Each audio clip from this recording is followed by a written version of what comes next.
We should do a show on my pregame show. That's what we should do here. What goes on behind the scenes? That's actually a great idea. Good afternoon to you guys. And button up. This is Big Sills here. Appreciate you coming aboard. Please hit the like button, super chats. Go to the top. Yeah, I think that's a good idea. I think we should have a show on the pregame show before we go on the air. All right. Man, I want you guys to do me a favor. Close your eyes for a second and just dream of a quarterback that could throw the ball like Dak Prescott last night. Holy cow. Even Vic Fangio said it today. The guy's having an amazing year. What an amazing year, and that guy makes that offense roll. So before all you tool boxes start talking shit on Dak, and by the way, we're not in the postseason. We are here on November 18th in the regular season. So that conversation is stupid. This guy was great last night. 4 touchdowns. By the way, you know what's crazy? You say that Dak had a great game last night, and it's against the Raiders. You tell me that Jalen Stiff Arm Hurts has a great arm against the Giants, and you're like, wow, did you see what he did against it? Dude, he shredded that team last night. And by the way, I think Quinnen Williams and some of the other additions like Overshawn, I think that's going to make that season for them a little bit more interesting. Now, do I think they're a playoff team? Absolutely not. But sitting at 4-5-1, I don't know. I think they're getting better. The Cowboys are getting better. They're not one of those elite teams in the NFC right now. By the way, my top 10 teams and my top 10 quarterbacks, we will have that for you here. By the way, Coach will be on with us today. Coach Jason Brown will join us at 3:30, and Angelo Cataldi, as promised, will be with us. That'll be at 4:30. Xander will close us up. That'll be at 5 o'clock. Do me a favor, guys. Please hit the like button. I mean, listen, I think it's going to be an interesting game this weekend between the Cowboys and the Eagles without Lane Johnson, and most likely without Cam Jurgens as well. Anytime you lose talent like that, you're not as good. I don't give a shit who you are. You're not as good. You lose a starter and you got a backup in, you're not as good. And for me, how are you going to get your run game going with no Lane Johnson and with no Cam Jurgens? How are you going to go into the rest of the season saying your offense is going to click when potentially you've lost Lane Johnson for the year? I mean, how in the world are you going to go there with that? We're also going to talk about the reports that have come out this week about Jalen Hurts and his comments towards the coaching staff. We're going to do that. First and foremost, here's my takeaway on Lane Johnson. Lane Johnson not being in the starting lineup for the rest of the regular season, that's going to make the Eagles climb to the top of the mountain even harder.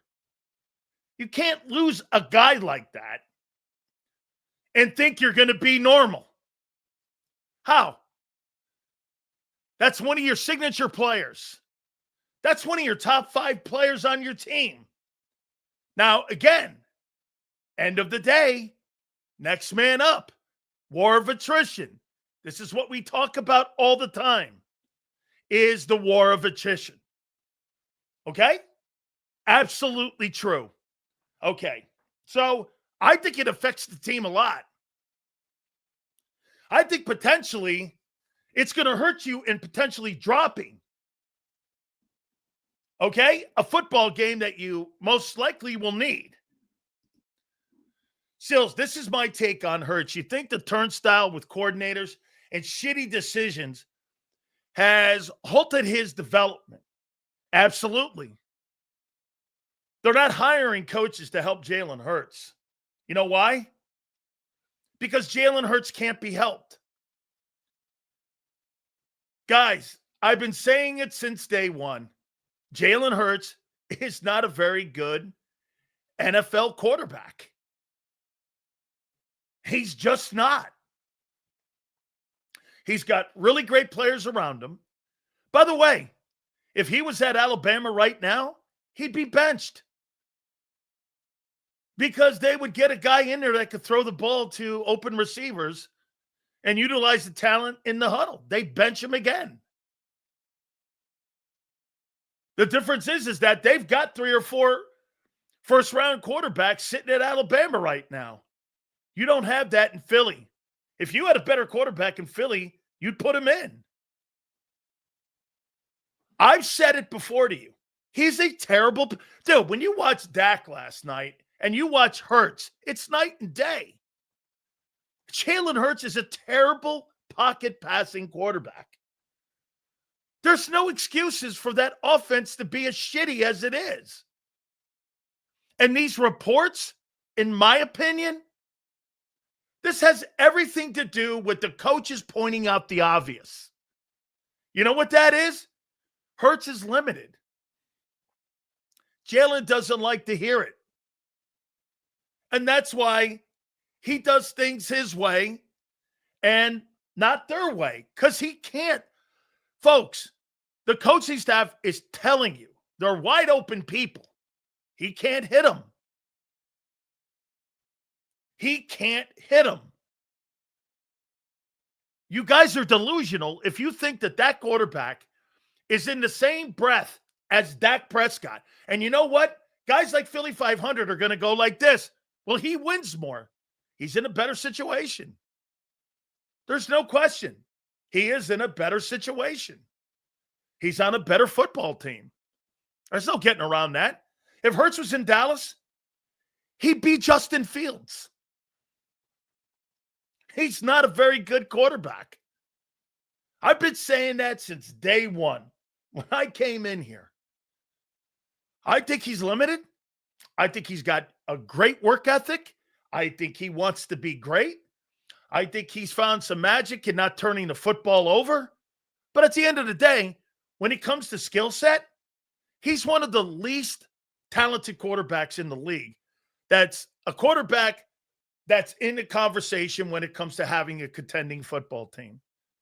Of all the quarterbacks, he's the least talented.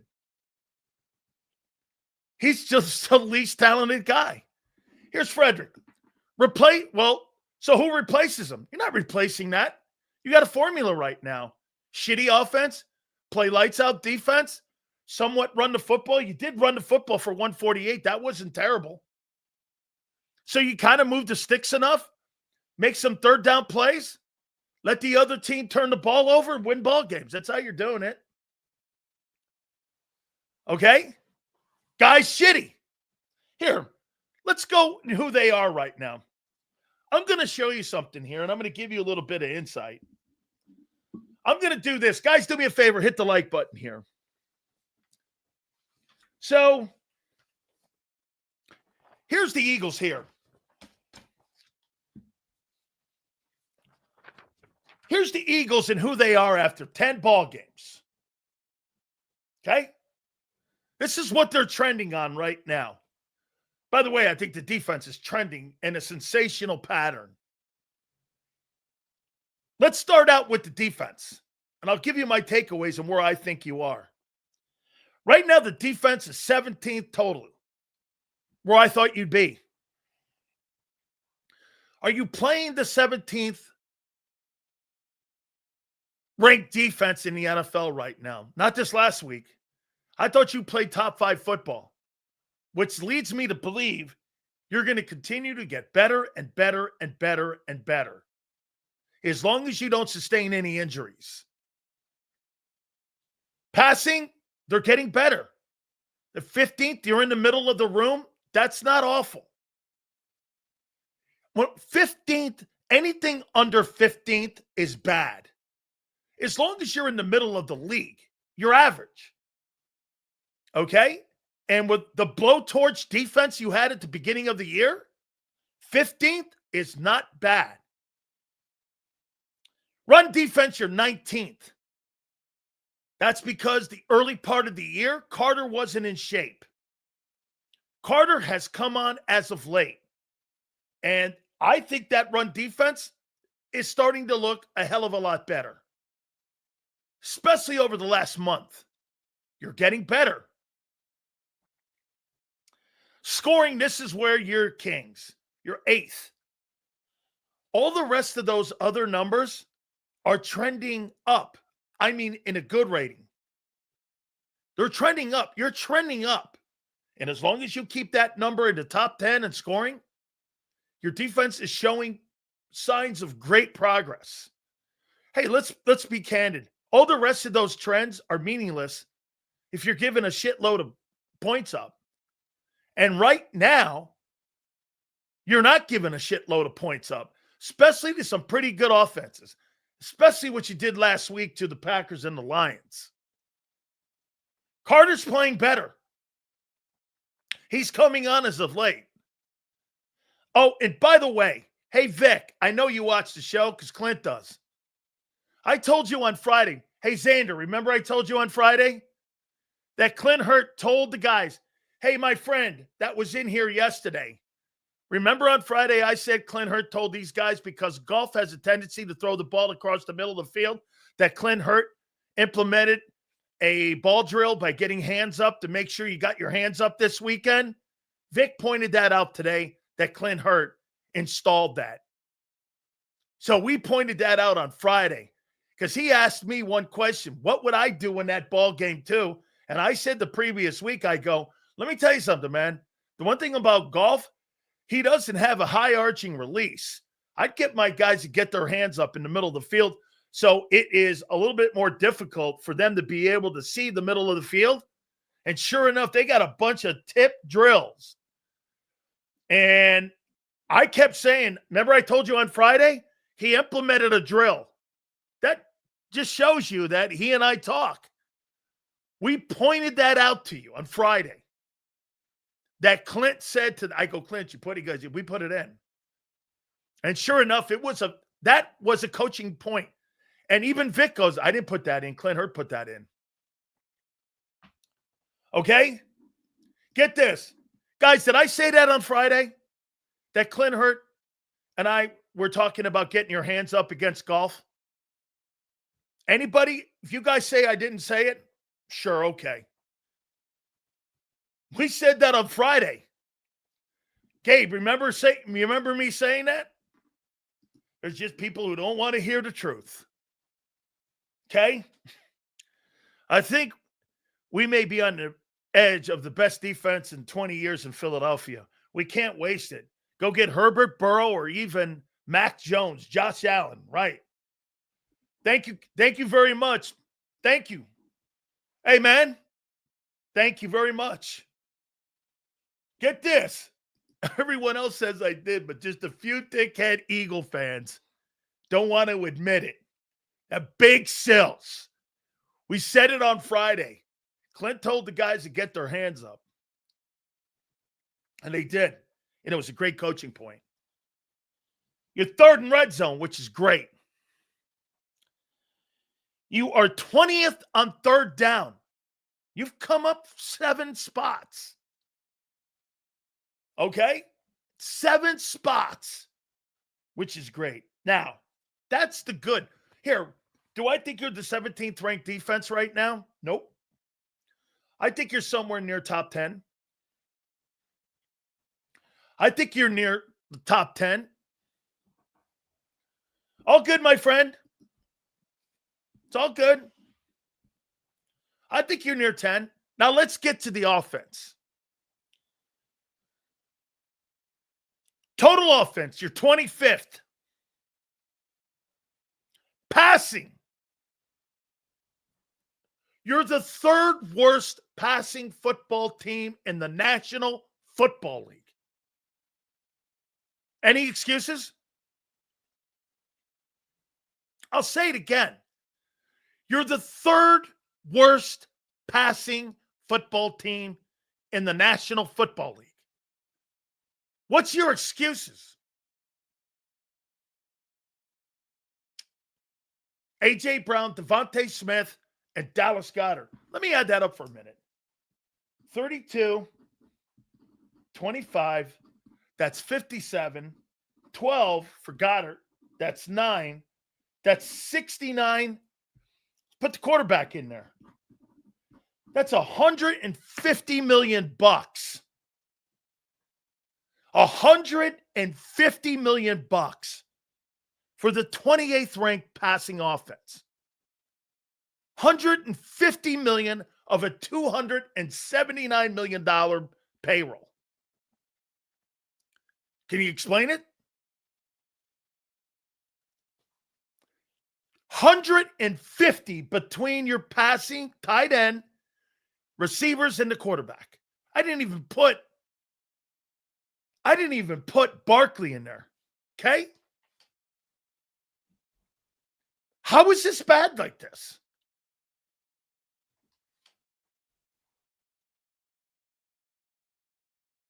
Running.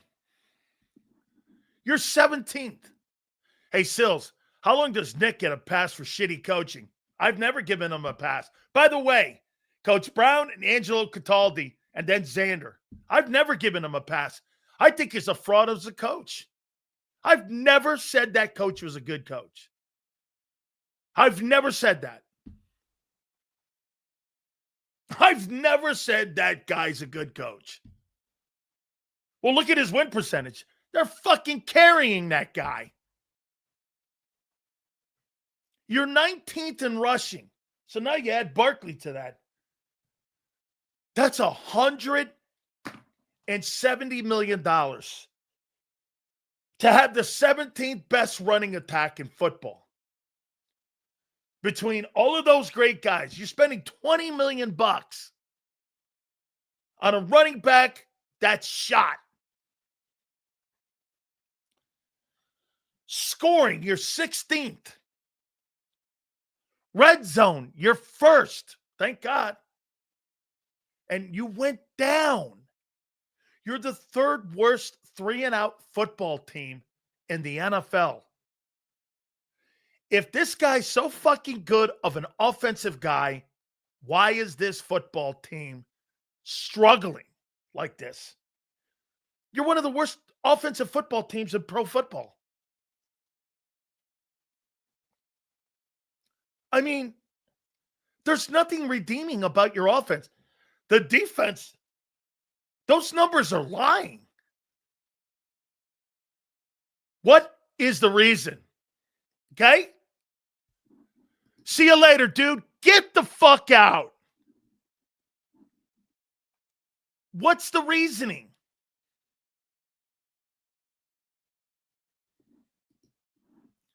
Shields, any way we could get any information on what the fuck is going on with the team right now and hearing reports on Jalen, it's a slap in the face to fans to keep playing these games week in and week out. Thanks in advance. Marsh, it's because the Philadelphia Eagles and Bob Lang don't tell the local people anything. They only tell the national guys. Marsh, I've been telling you from day one. They're not going to tell you anything. And the things that you and me talk about here, Hoss, the things that you and me talk about here, they aren't allowed. Did you hear WIP glazefesting the Nick Sirriani and the organization today? It was so fucking obnoxious. I mean, it's a knee-dragging.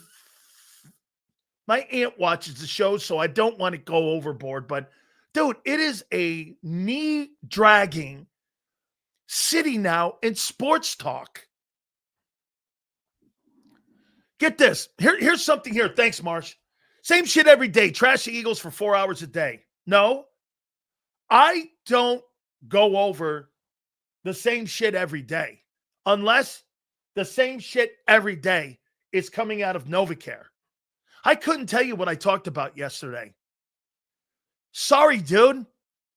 Every fucking day, it's a different story with your team. And here's the thing. You're playing the Cowboys. You lose Lane. My question is, hey, bro, here's another one. Get the fuck out. This is not a military where you are inducted into the military. Get the fuck out.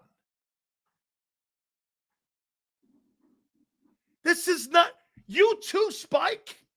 Get the fuck out. Sorry there, Stefan. You don't want to talk about what's going on with your team? Get out. See this guy here? I'm telling you over 10 days, or excuse me, 10 games, who you are. Just listen, from now on, here's what we're going to do. All of these glazed donut Eagle fans, you'll be paying for my attention from now on. Do you think it's possible to trade Hurts June 1? Absolutely not. Not with that winning record. Not happening. Hard Knocks in December going to be wild with the... No, it's not. Bro, you're going to get propaganda coming out. You're going to see glazed donut shit. You're not going to see anything negative. Hey, fanboys are not allowed in this show. From now on, we've got a little bit, okay? We've got a little bit of a new trend here. Fanboys, we don't go to. One of the best parts of the show is when snowflakes come in and realize this isn't a fan channel. It's plenty of people who watch the kiss ass and it's not here. Thank you for the supers, guys, and I appreciate each and every single one of you that likes true sports talk instead of suck-ass sports talk. Let's glaze donuts something and sit around and talk to people on how great shit is every day. You got the wrong fucking show, bro. Why do you think people are afraid of me? Why? This show should be called the No Filter Show. There's no filter here, even for you guys. You guys have, get this, even when I say get the fuck out, you have every right to stay here. Every right. And I don't block you. I don't block anybody. I swear to God. So what up, my boy? Fuck these fanboy feelings. Listen, I don't want this ever to get to a point where you guys think you all disagree with me. I love that. That's what this show's about. It's the last place for true sports talk. It is. Sileo, you're so full of shit. Your eyes are brown. I love that. Let me know, Sills. How you doing? Let them know, Big Sills. Thank you, brother. Bro, let me say this again to you. This is the last place. All right? Okay? This is the last place in Philly. All of you get a chance to talk. You glazed donut turds, stop interrupting the show. Sills' real fans want answers. Going through this drama daily is getting exhausting, and we can't get no answers anywhere but here. Marsh. And let me tell you something, folks. Marsh is also one of these guys that thinks for himself. You know what I love about Big Marsh? Marsh, and I'll even say this, Marcus, you guys have shows inside the show. That's the culture of what this is. This is shows inside the show because you guys talk to one another and we all talk back and forth. I love it. Hey, dude, I love the Tampa show. I kind of do. I look forward to this every day because it's the last place. I found out, too, I can't swear on the radio like I do here. And I'm like, man, that's a guardrail there. No bitch asses allowed. And that, hey, guys, and you know what Flexen will tell me in about 2 takes from now? Your list on Hurts is fucking stupid. And I'll go, great. All right, enough of this. I'm out. Where you going? Bill Cunnilingus? I mean, go. I'm sure he'll glaze donut Hurts all for 4 hours. By the way, have you noticed one thing they did on 97.5? They made sure Bill had 2 to 6. Gee, I wonder why. They've never had a shift 2 to 6. Do you ever notice why? I don't blame them. Seals, you know the chick that's terrible at everything. That's the Eagles offense. Hey, Xander, I think I missed the Super, the last one here before Kyle. Thank you, Kyle. Yeah, man. Hey, Sills, with how bad the passing and even with Hurts' limitations, would KP bring up nonsense and scapegoat Hurts to avoid our incompetent coaching? I don't think he's in a position for that, my friend. I really don't. Okay? It shows the best, Sills. It's the best because of us. I'm not kidding. You know, I've done my shows like this, and program directors hate my show. Because you know why? It's too harsh. It's too direct. How many times has Xander said this? Somebody could say the same thing Sileo says, but the way Sileo says it is different. I thought people in Philly were direct. Oh, is it too direct for you guys? Let me know. Because I could soften it up for Philly too. I thought you had a pair, but hey, if it's too tough, I can do that too. Just let me know. Because I don't want to be a little too rough to people here because, you know, right? We'll talk about Fangio. Oh, by the way, so let me finish up with the offense here. Glazed donuts. That's what we got. That's what you got. You got a ton of glazed donuts in Phillies, man. You really do. How come he's talking bad about us again? How come the guy? Because your offense blows. Here's your offense. You're 28th in third down. You're 28th at passing. You're 17th in rushing. And you're 25th in total offense after 10 weeks of football. Explain that. Dude, the defense is getting better. They're not the 17th ranked defense. They feel, get this, they feel like the 10th ranked defense. Some would say, and if you felt Sills, I think they feel like the top 5 defense. I wouldn't have a problem with that. I wouldn't have a problem with that.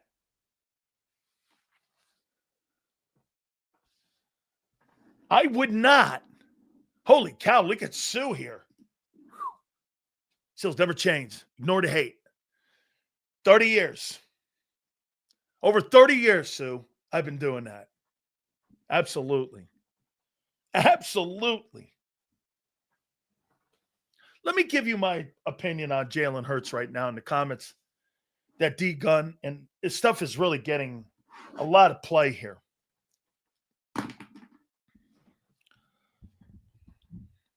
Is it possible?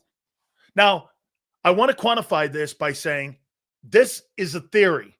I don't know this. So I'm going to throw this out at you. Okay? All right.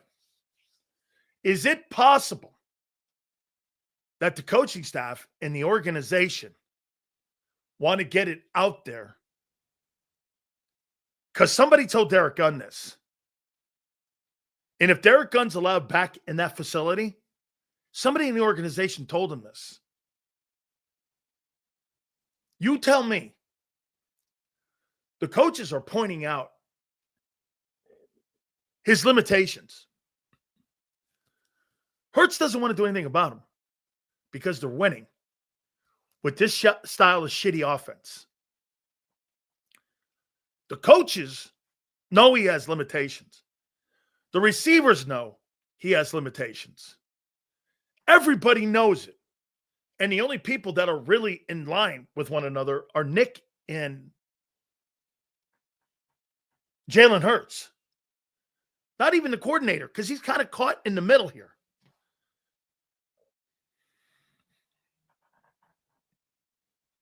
Okay? Here, let me go here to this guy. Seals, let's be real. You've been hating on Hurts. I think we have to quantify that, though. Hating on Jalen Hurts? I don't know Jalen Hurts from a fucking can of paint, guy. Hating that all of you guys think he's a top 5 quarterback is fucking nauseating.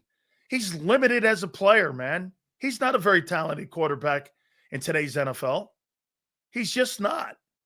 He's on a very good football team. He's a limited quarterback on a great football team. And that's who he is. He's a limited guy with limited skill set on a great football team. And as M. Reyes would say, on a first place 8-2 team. Of course they're not going to change out the shitty quarterback. He's a steal, man. There's not a chance in hell they'll extend that guy. Not a chance. A.J. Brown, Devontae Smith will never fulfill what their really great destiny would be when it comes to having personal accolades. And personal accolades will have to suffer on this team because nobody's really going to get it unless it's a running back. No wide receiver in their right mind would ever want to come here and play. AJ's making it very clear to other wide receivers around the league, you'll never want to come here and play. If you're worried about your numbers in today's NFL, AJ has made it very clear for other wide receivers on a week-to-week basis, this is not the place for you. Has he not? One of the top wide receivers in all of pro football goes on a tangent every single week, goes on podcasts every single week, and says that this is not the place for you. If you're Jamar Chase or you're any of these other guys, you don't want to come and play here. And remember something. I see people posting Super Bowls. Wide receivers don't give a shit about Super Bowls. That's why all the highest paid guys in the NFL don't have them. Randy Moss and T.O. don't. Sills, what do you think about Nakobe Dean? I'm very impressed with him. He's been really showing out. I know Nakobe wasn't healthy week 1, but I do think that Howie fucked up with Campbell. No. Campbell's not fucked up. That's not a bad draft. That's not a bad draft pick. Hey, Xander, I missed Big Marsh's super chat there. Guys, do me a favor. Please hit that like button. Thank you, Marsh.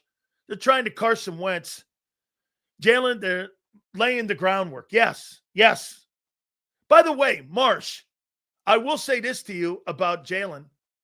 If you went back to RPO in 22, Jalen Hurts, and you used him like that, you'd get more out of the offensive players around him. I completely believe that. When he runs, I think the offense opens up more. When he doesn't run, I think it becomes even more limited. Why in the world would you take one of the assets and strengths away from Jalen Hurts? The ability to move the sticks with his legs, to sit there and think that he's a pocket passer. Or maybe he's pulling a Donovan McNabb on you guys, and he doesn't want to run anymore. Don't ever change who you are, Big Sills, from a Cowboy fan. Thank you so much, Mike. That really means a lot. You had a great night last night, honor and kneeling. I thought that was a super night last night. Finally, some smiling faces in Dallas last night with a win, and that was pretty cool, honoring the kid. It was a great moment. It was a great moment honoring a fallen NFL alumni guy. And Marshawn Nealon, I thought that was a great moment for the Dallas Cowboys and their fans. A lot of smiles, a lot of people very happy in a tragic situation. I thought that was awesome last night. John was wrong. Hurts isn't Wentz without the religion. Hurts is Wentz without the arm. Carson Wentz is by far a better passer than Jalen Hurts will ever be. McNabb is better than Hurts will ever be as a skill set player. There's no doubt. Hurts as a skill set is maybe one of the worst quarterbacks they have had in the last 25 years. There's no around it. You can't explain these trends. You just can't explain it. Okay? Watch this. I'll show you how bad this is. Hurts, McNabb. Okay? Brandon. Thank you very much, Brandon. Says, who gets a new contract first, Davis or Carter? Carter. Carter's the better player. Davis is having a really good year. I will concede. watching the tape on him, McNabb is a choker. Jalen's a winner. No, Jalen has more talent around him. McNabb was arrogant, and his arrogance got the best of him. That's the problem with McNabb.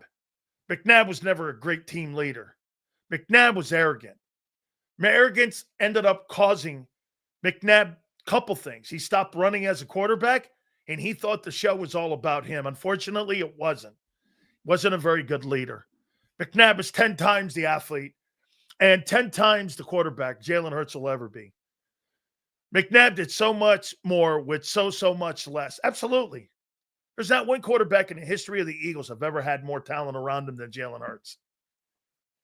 And if they don't win multiple Super Bowls, it'll be one of the most disappointing eras of all time. You thought the Andy Reid era was disappointing when you had all those NFC championship games? All those appearances you knew didn't win, you wait till you not win a couple more of these. And if you don't get back to the game and win them, you'll think you're the Atlanta Braves. McNabb was able to do more with less. Jalen wouldn't be able to do. Jalen Hurts, if he had those McNabb teams, not happening. Not happening. Now, I do think Jalen would have handled Terrell Owens better. I do think that. And I think there would have been a couple more years with Jalen Hurts and T.O. than with McNabb and T.O. I think there would have been, the organization would have probably tolerated it better because Hurts would have tolerated it better. Okay? Chiefs are 5-5, have the most elite quarterback and better coaches. Eagles have the worst coaches and the 30th ranked passing game, and they're 8-2. Yeah, well, what's happened with the Chiefs, they've had 7-8 years of continued success. They've been to the AFC Championship game 7 years in a row. They've been to 5 Super Bowls in that time frame, and they've won 3 Super Bowls in that time frame. And right now, it needs to be retooled talent-wise around them. Hey, organizations don't last 20 years like New England did. They need better talent around Mahomes right now. As he gets older, like Brady needed when he got to Tampa, he needs better talent around him. He's not going to be able to elevate guys like Juju Smith-Schuster any longer. No, I don't know. How can the era be over? I don't believe that, senor, because there were gaps between Brady's dynasty. He won a lot of Super Bowls in the beginning. Then he had a 10-year gap, and then they started winning Super Bowls again. They need more talent around him. They need to upgrade the talent. I love you, Sills, but McNabb ain't better than Hurts. You're missing the point. As a skill set guy, he throws the ball better. He's better in the pocket. He's got a better pocket presence, and he can throw the ball around to multiple receivers. Hurts can do none of that. None of that. Dude, there's no excuse why your offense blows. Well, wait a minute. We got some injuries in the O-line. Nobody says that shit about Allen up in Buffalo when a guy gets hurt and both his wide receivers were missing this weekend, and he had 6 fucking touchdowns. I mean, nobody says that about him. Nobody goes, hey, your OT's out. They don't care. Go win a game. And Allen has to win a game. Allen has nobody to lean on. You can't lean on the defense in Buffalo. They're 20th. Their defense is 20th in Buffalo. Not leaning on anything. Sills, we are going to have a stretch of games against bad defense. Maybe we get the momentum. Okay, I believe in momentum, Curtis. I think the Buccaneers have no momentum going into that Rams game on Sunday night. I think they're going to get waxed. I do not believe they have any momentum. They're going to get waxed heading into that game. Sills, Tim Duncan didn't have more skill than a bunch of players, but he was better. Like who? Than Shaq? Because he won 5 titles and Shaq won 4? You think that Duncan was a better player than Shaq? I don't. I mean, really? I mean, so let me get this right, because he won 5 and Shaq won 4. He's better, right? than Shaq. What a dumb take. Not worried about bad teams. No, you should be worried about Santa Clara. Hurts got benched in college. Hey, let me ask you something. You know why Hurts got benched in college? Because they had an adequate backup. You don't have an adequate backup. And there's $50 million. Your offense is fucking shit. My takes are dumb because your offense is dumb. And yeah, I'm sure every single offensive mind the Eagles have brought in don't know how to run an offense. How about this? You guys keep blaming people you're bringing in. This guy doesn't know this. This guy doesn't know that. What's the one common denominator? The shitty arm quarterback. Get this. Still talking about Bama days. Any way to reach a negative? Because it started there. The same shit you talked about Hurts at Bama, you talk about it today in Philly. Context? You ever hear of it? Try it. That's how you have a topic. And that's how you have a sports talk show. Context, guy. A beginning and a present. You might want to think about it, or you can go to one of those suck-ass shows you listen to in Philly every day. If Hurts is not running for 5 to 6 first downs a game, he holds the team back. I love that take, and I agree with that take. I completely agree with that. Don't compare Tim Duncan to a guy who won't make the Hall of Fame. Compare Hurts to John Paxton. Oh. John Paxton. Holy cow. Or how about Microwave? No, Microwave was a good player with Detroit. Yeah, no. Who would you compare him to? Let me guess. Danny Ainge? Danny Ainge. No, I got one. Ben Johnson. No, wait a minute. Ben Simmons. Ben Simmons? No, I can't go there. He's not Ben Simmons. Is it the quarterback or is it the scheme? He's limited. How about this? It's both, Denny. Put the quarterback into the scheme that fits his skill set like he did in 22. I think you win multiple Super Bowls. You put him in this current one, you're going to have massive disappointment by the end of the year. You know the only float you're going to be on? The only float you're going to be on is an A&W float. Okay? You're going to be on the A&W float. Yeah, you're going to be on the fruitcake float. Yeah. What a shitty offense, man. Seals literally had Hurts top 5. I said Hurts has a top 5 resume of anybody in this league. You bet he does. No question. As a skill, he's bottom 5. You didn't listen. You half listen. You listen to what you want to hear. Play to the strengths of your team. Stop playing tic-tac-toe with the call sheet. Absolutely. Run the ball. Have the quarterback run. How many times do you watch Jalen Hurts when he takes off? He breaks defenses' backs with that. Nobody fears his shitty arm. I mean, really. Is it on coaches or the organization not using Hurts the best of his ability? And on Jalen not growing as a passer? Yeah, all of that is true. Hey, ask yourself this, Twiz. How many RPO quarterback coaches and coordinators have they hired? Anybody? Name me one RPO coach they hired. Name me one. Name me one guy they hired. One guy. Name me one guy they hired has an RPO background. Name me one guy. Shane? Okay. And look what he's doing with Daniel Jones.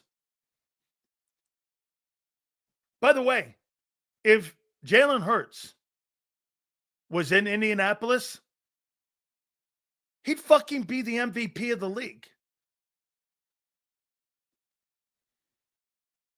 Because Shane would use him right. Now, I don't think Jalen is as good a passer as Daniel, but I think that he's probably better all around.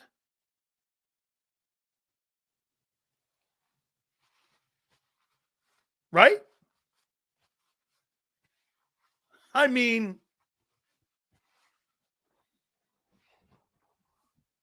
he goes to Indy, he's the MVP. He stays in Philly in that offense.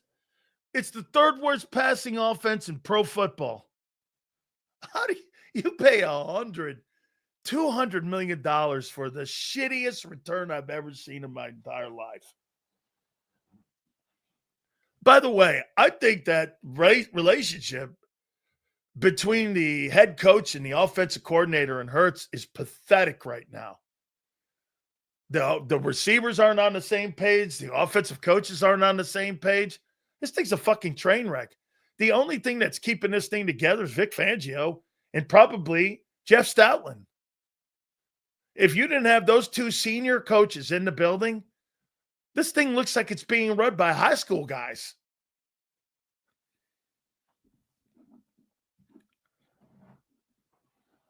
I mean, use your eyeballs when you watch a game. Hey, you got the Dallas Cowboys this week. If Jalen Hurts doesn't throw for good yards in this game, I don't know what else to say. The Cowboys, I mean, like, what are they defensively? Okay, here. Let's make this. The Dallas Cowboys, defensively, the Eagles heading into this football game, isn't this the team to get everything right?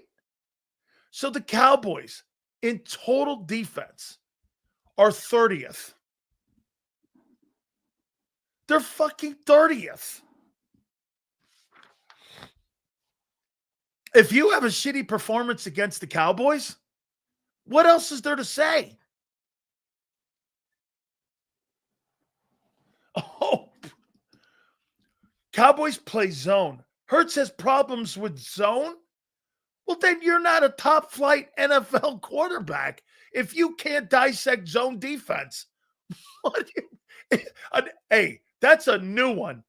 Wait a minute. Jalen Hurts struggles in a zone defense in the National Football League. Well, what are you doing being a starter then?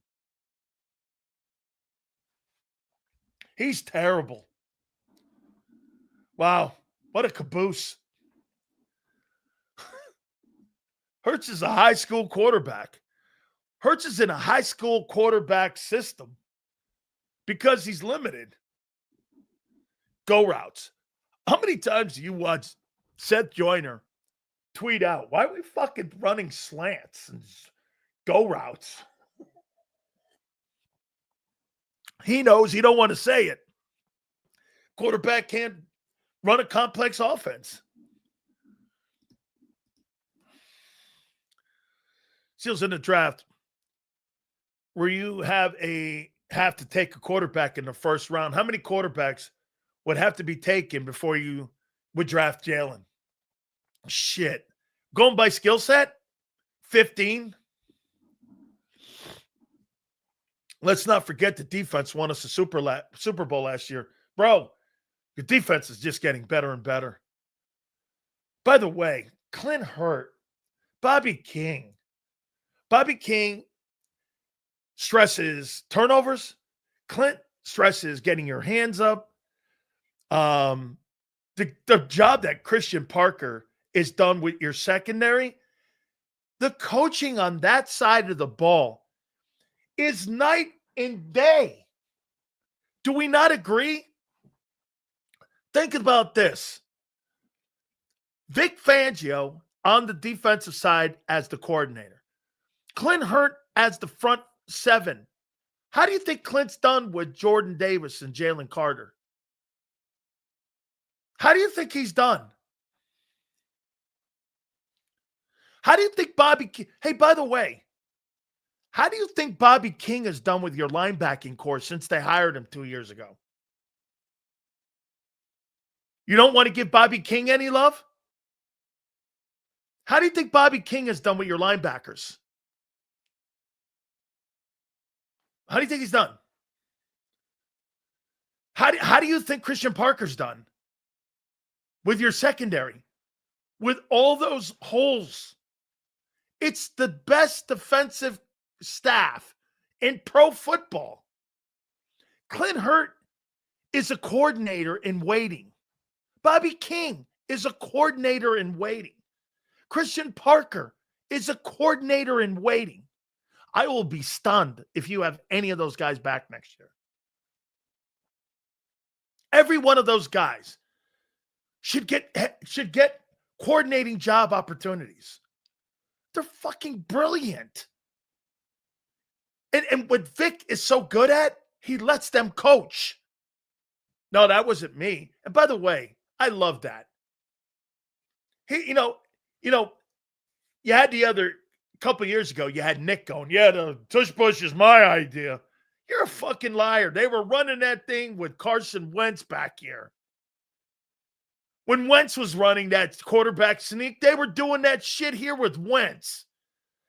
You heard Vic today go, that wasn't me, that was Clint Hurt. He did that by making sure the guy got their hands up because golf likes to throw across the middle of the field. And I said that the following week to Clint. I go, this dude throws with a low trajectory on his arm. I'd get my hands up. And I even told you guys on Friday, keep an eye on this. Clint told those guys to get their hands up. Multiple passes deflected in that game on Sunday. Turned out to be a coaching point. Turned out to be a factor in the game. He texts me and he goes, Sills, man, right on, huh? I go, bro, fantastic, man. That's how you get a coordinating job.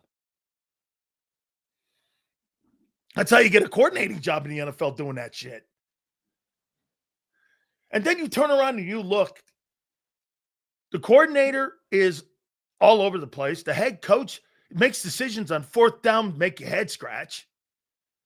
The quarterback and the coordinator and the coach aren't on the same page. The receivers are bitching, and you got one of the worst offenses in pro football. And you got the third worst passing offense in the NFL. You don't need to explain it. Use your eyeballs. It's not that hard to see. But you see, what you have is you have people deny it.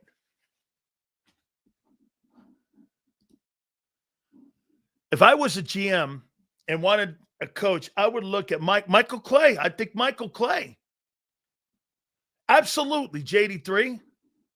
Get this. Now Sills taking credit for the Eagles' success. That's not what I said. I talked to Clint Hurt on a weekly basis because I've known him since he was 18 years old. 18 years old. And we were talking about golf. He goes, got to get the hands up. I said, that'd be a great drill. He goes, yeah, we'll start doing that. It was him who mentioned it. By the way, I don't give a fuck what you think. Success credit. I'm sitting here doing a show. What success could I possibly offer? What an idiot. An idiotic take. You don't think Clint Hurt knows that watching game film? Of course he does. How stupid can you be? Taking credit. Sitting behind a mic for a team having success and batting down passes. What a dick. Do you agree that Hurts' legs were one of the biggest difference makers in a game? Yes, I do. He was able to escape pressure at times, and golf couldn't. There's no question about it. Absolutely no question. When he uses his legs, he breaks people's backs when he does that. Absolutely. I think this is a great conversation. And it's a tough conversation for some of you. I mean, look, Jalen's a gamer. Let me give you I'm going to give you my November 18th, 2025 assessment of Hurts And how much has changed since 2021? So let me give you that now. He's clearly gotten better as a quarterback in the NFL with the limited skill that he came in the league with. He was awful bad, very bad passer, not very good in the pocket. When he came out of Oklahoma, he was, I don't know. I questioned the second round pick. Has he gotten better? He's gotten better as a passer. He's gotten better at thinking the game out, seeing the game. He sees the game, in my opinion, better than what Lamar does. I think he's smart. I don't really think he's got very good pocket presence. I think he gets flustered in the pocket. He rolls too much right. He plays to the numbers too much. He's afraid of throwing passes across the middle of the field still. He really hasn't developed. He's actually regressed from the 22 season because he's regressed because he has taken away the biggest asset he had, getting out in open space. If you guys remember something, what made Aaron Rodgers such a great player? Hey, Bob, will you tell the people what made Aaron Rodgers such a great player throughout his career and what has made him more limited now? Aaron Rodgers is more limited now. And why is that? Why is Aaron Rodgers a more limited player today than he was when he was in his MVP heydays? Okay?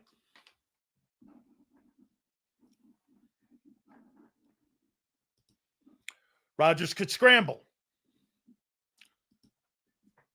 Extended plays outside the pocket.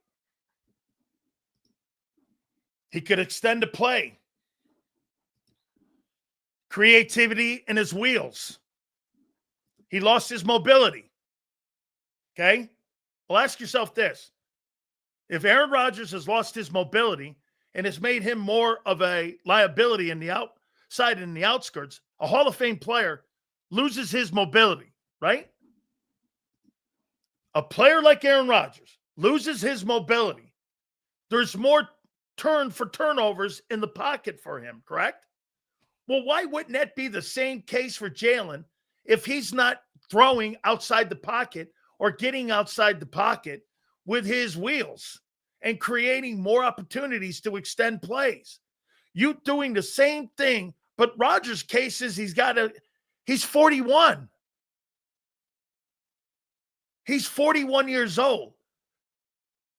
That's why he is more likely to throw a turnover now sitting in the pocket. That's right. Same as Russell Wilson. They lost that ability to get out in the perimeter, extend plays, create passing lanes. And when you're sitting back in the pocket, those guys also become limited.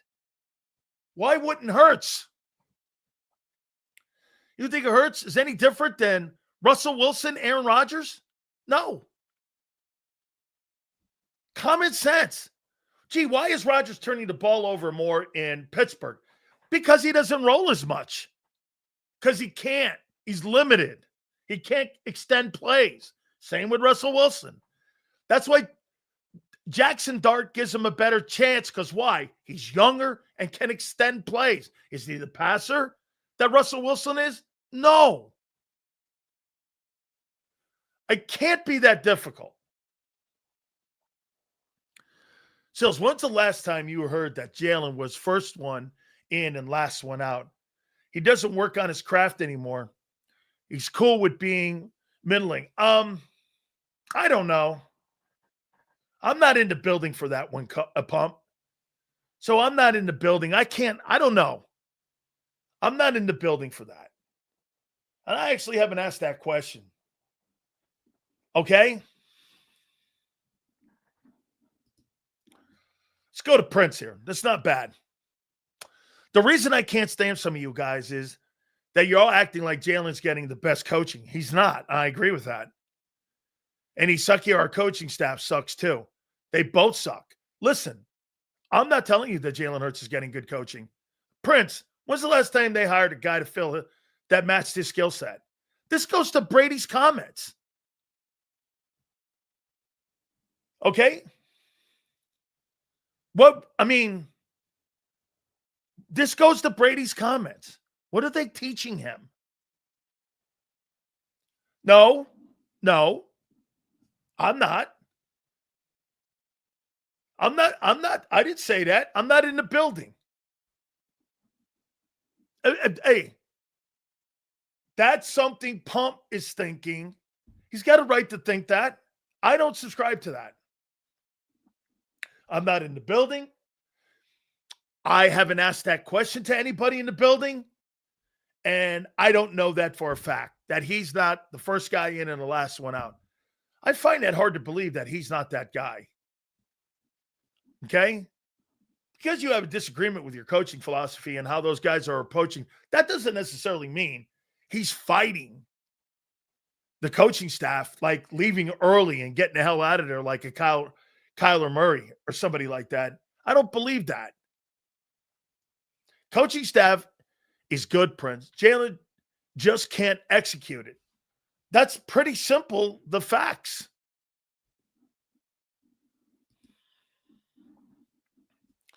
Limited quarterback? Our OCs know, and opposing defenses know. That's why they play more zone versus Hurts. Hey, I'm not going to disagree. Let me tell you, I want you to know this, and so you understand this. Your team is so talented. To be 8-2 with that shitty offense is remarkable. It's a testament to the talent. So let me ask you this. If you're Howie Roseman and you're sitting at 8-2, come on, M. Reyes, post it. You think he's happy, Howie? With the guys he's drafted, the people he's traded for?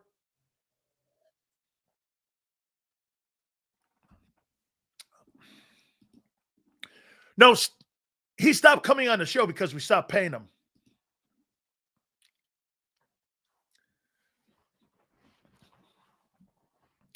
And he'd stop going on WIP if they stopped paying him too. Don't kid yourself, kid. You want to make an asshole comment? I'll come out behind the onion. Seth only does things for money. So you want to go there? I'll go there.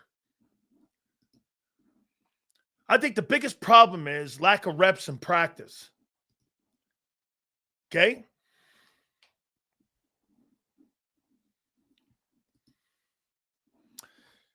Sills, doesn't the RPO work when the run game is a threat and the quarterback's a threat in the run game? And Barkley. Dude, Jalen Hurts had a horrible passing year a year ago.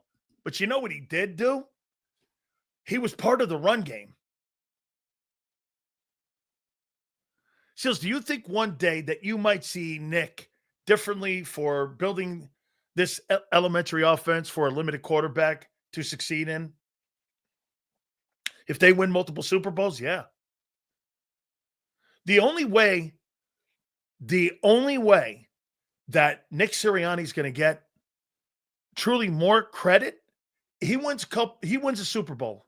Another one, he'll go like this. I've been to 3. I've won 2. And I did it with an elementary quarterback in an elementary system. Yes. Seals, the Rodgers comp is great, but this organization is holding Hurts back. 10 years of an average quarterback is better than 5 years of an exceptional quarterback. The RPO limits the effect of poor coaching. Absolutely true. Okay?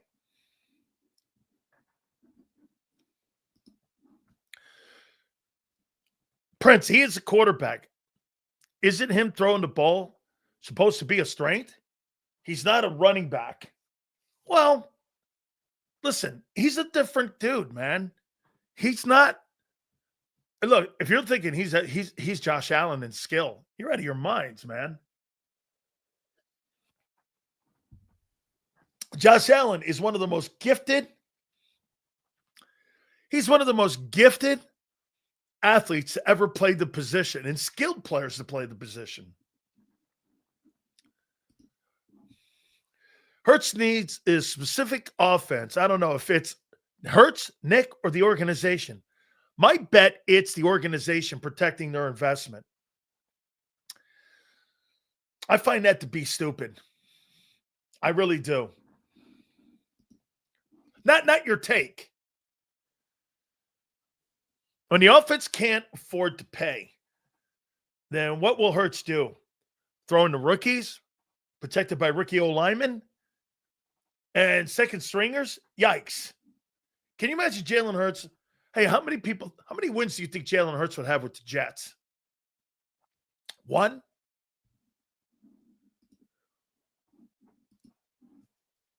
Jalen's biggest problem is timing right now. Yeah, he doesn't throw on time.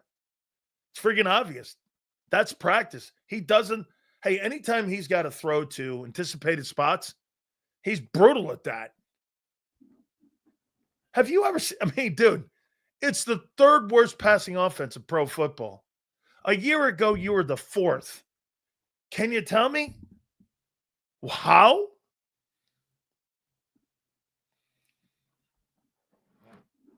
How is that possible? Hey, by the way, the best coaching is on defense. The best talent evaluation is on defense. That must kill Jeffrey Lurie. You ripped apart and took a blowtorch to the number one defense. And now the fucking guy is rebuilding it up with nickels and dimes and a third rounder. It's remarkable.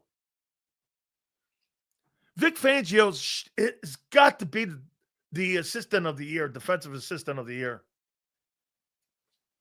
One of my favorites right there, man. Appreciate you, brother. Okay? You're stating the obvious, dumbass. Okay, fuckbag.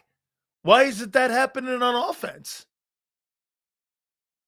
Let's state the obvious. Why is your quarterback regressing and your offense, where you spend all your money, why does it suck? Help me out here. He's stating the obvious. Well, let's state the other obvious. Your fucking offense blows, your coordinator blows, your head coach blows, and you're the worst passing team in football, and you're also one of the worst offenses in football for a second year in a row. Help me out there. I'm stating the obvious. According to D. Gunn, Hurts in practice throws the ball on time where it needs to go, and yet during the games, he only looks for out routes, fear of losing. That's crazy. Let me do all the things right in practice. I get into a game, I don't do shit right. We got to get rid of Hurts rather sooner than later. His devastating limitations will dictate how much his skills fall off the cliff. Got to get ahead of it. Let's state the obvious. Get this. Let's state the obvious. All right? Best coaching's on defense. Best talent evaluations on offense. Calls me an asshole. Okay, dude. Then why is your offense blow?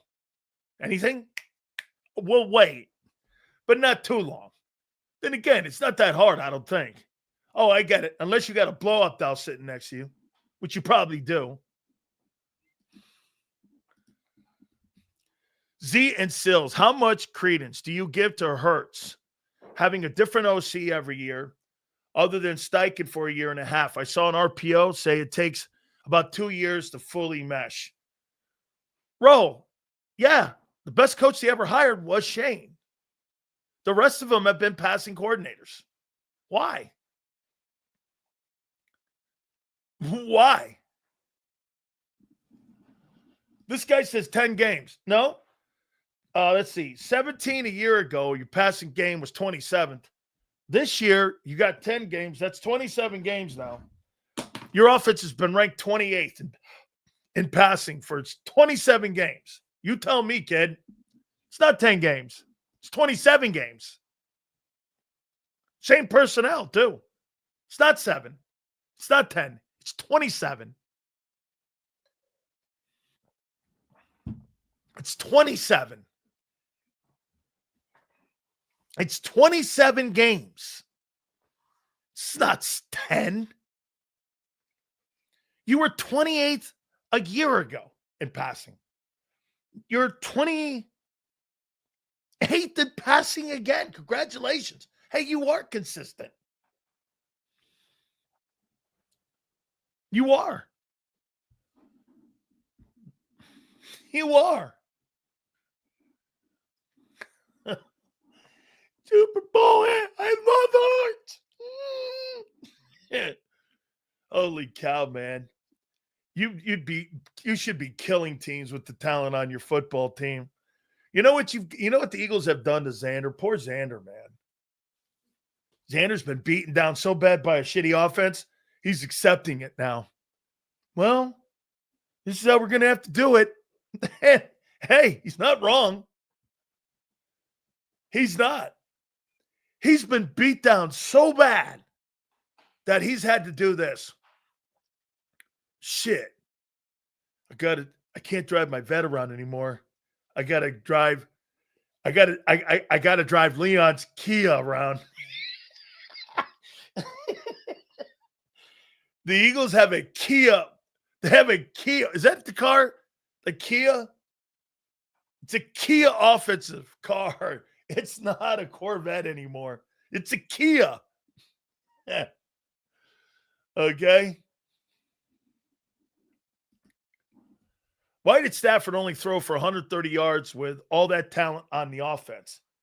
Because the defense stepped up and had a great game and created 4 turnovers on Seattle. That's why. Oh, let me guess. Now you're comparing Matthew Stafford, who's thrown for 62,000 yards and 400 touchdowns and one of only 5 men to throw for 400 TDs, to Jalen Hurts. Oh my God. Oh my God. Yeah. Bro, if Jalen Hurts throws in his career for half the yards that Stafford will end up with, I'll be shocked. I'll be shocked. Because the defense on the Rams had 4 turnovers. By the way, he had 4 touchdowns, didn't he? Or 3 touchdowns in the game?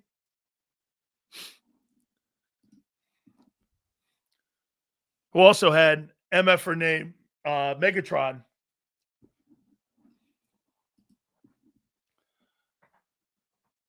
Why are elite quarterbacks like Stafford with big arms only throwing for 130 yards? I just said it. Because they created 4 turnovers on defense. They had short fields, and they were taking the football in for touchdowns. You might try to watch a football game, kid. That's why. Let me see for a second here. Let me take a look at the Rams offense, where they're ranked. Let's see where they are. I can't wait to see the Rams. Let me see where the Rams are compared to the Yeah, you're right. Now, let me get this right. Okay. Total offense. Rams are 10th passing.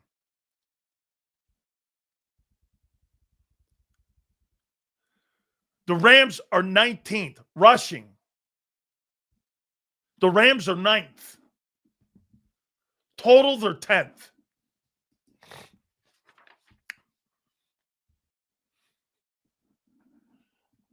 Why did it do that? Who in God's name is saying Hurts is better thrower of the ball? Name me one subscriber saying that. What we can say is that he's just as good a quarterback, if not better, just in his own ways. Bro, your offense is terrible. What ways is he good in the last 27 games? And don't bring Barkley up. What has he done in the last 27 ball games to make you say that he runs a proficient offense? Tell me.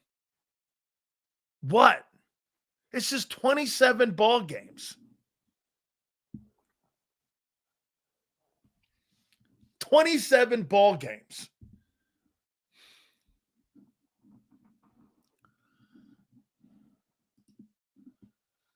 They didn't say it could be good here, it's hard to find a guy who would be good here. Have to go to college. I will say it's fair to the kid's development that he's had different OCs every year. I think that's bullshit and unfair to him.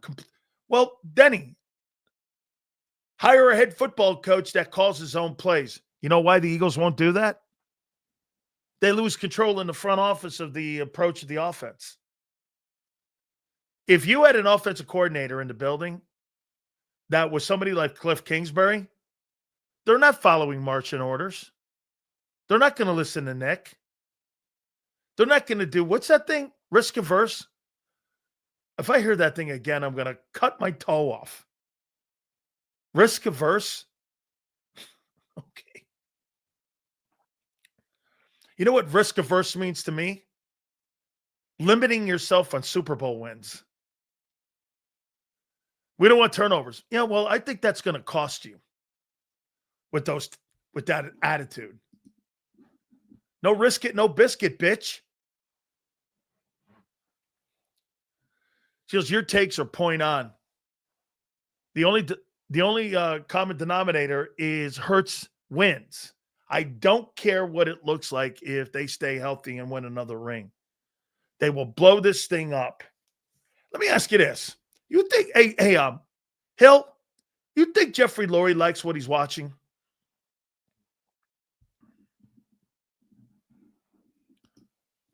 Oh, I love him. It's easy to cover a shitty quarterback winning. It's so wonderful. He wins in spite of it. I told you, he's a caboose. Accusing someone of hoping we lose to dunk on us is just as guilty as hoping we succeed to dunk on them. You're exactly what you're calling out. I'm not thinking who you're talking to there. I never said I hope anybody loses. You've never heard me say, I hope they lose. I think you're talking to someone else because I don't talk like that. Seals, the Chiefs have horrible Nagy as OC, and he takes control when needed. It needed now, and maybe Sirriani will step up. Step up. Sirianni was 2-4 when he was the OC. And when he ran the football, know this. Here's Nick Sirianni's record as offensive coordinator. Okay? 2-4. And when Brian Johnson was the coordinator, he was 11-6. He's 13-10. You want that guy calling plays? I hope not. The Lions have been complete opposite of the Eagles as far as risk averse. Absolutely. Campbell has been the coach. How many Super Bowls have they gotten to? Well, you got to remember something, Ryan. Is this not fair? Where have the Lions come from? Let's see here. It's a good question. And actually, it's a phenomenal take. You just don't know you made one. I think that's a phenomenal take. So let's take a look at this. Lions year to year. Lions year to year. Lions year to year record. So let's take a look at that. He don't know he made a good topic, but it's going to blow up in his face. So here's Dan Campbell. Got to, in 2021. Let's see what the team has been like prior to Dan Campbell showing up. 13-3, 5-11, 13-12, and 1, 6-10, 9-7, 9-7, 7-9, 7-9, 4-12, 6-10, 2-14, 0-16, 7-9 since 2000. Wait, go down deeper. 3-13, 5-11, 6-10, 5-11, 3-13, 2-14, 9-7 since 2000. How many winning seasons have they had? 1, 2, 3, 4 in 25 years. Before Dan Campbell showed up, the Lions had 4 wins in 25 year seasons. 4 winning seasons in 25 years in Detroit. And let's take a look at Dan Campbell now. 1, 2, 3, 4 straight winning seasons since Dan Campbell's taken over. I don't know about you, but prior to Dan Campbell showing up, the Detroit Lions were a train wreck. I thought, wait a minute, douchebag. I thought wins weren't stats. I didn't think wins were stats. So Dan Campbell didn't have a culture of winning. Didn't have an organization set up. They're doing this now on the fly. Can I tell you who Dan Campbell is? Dan Campbell's Andy Reid.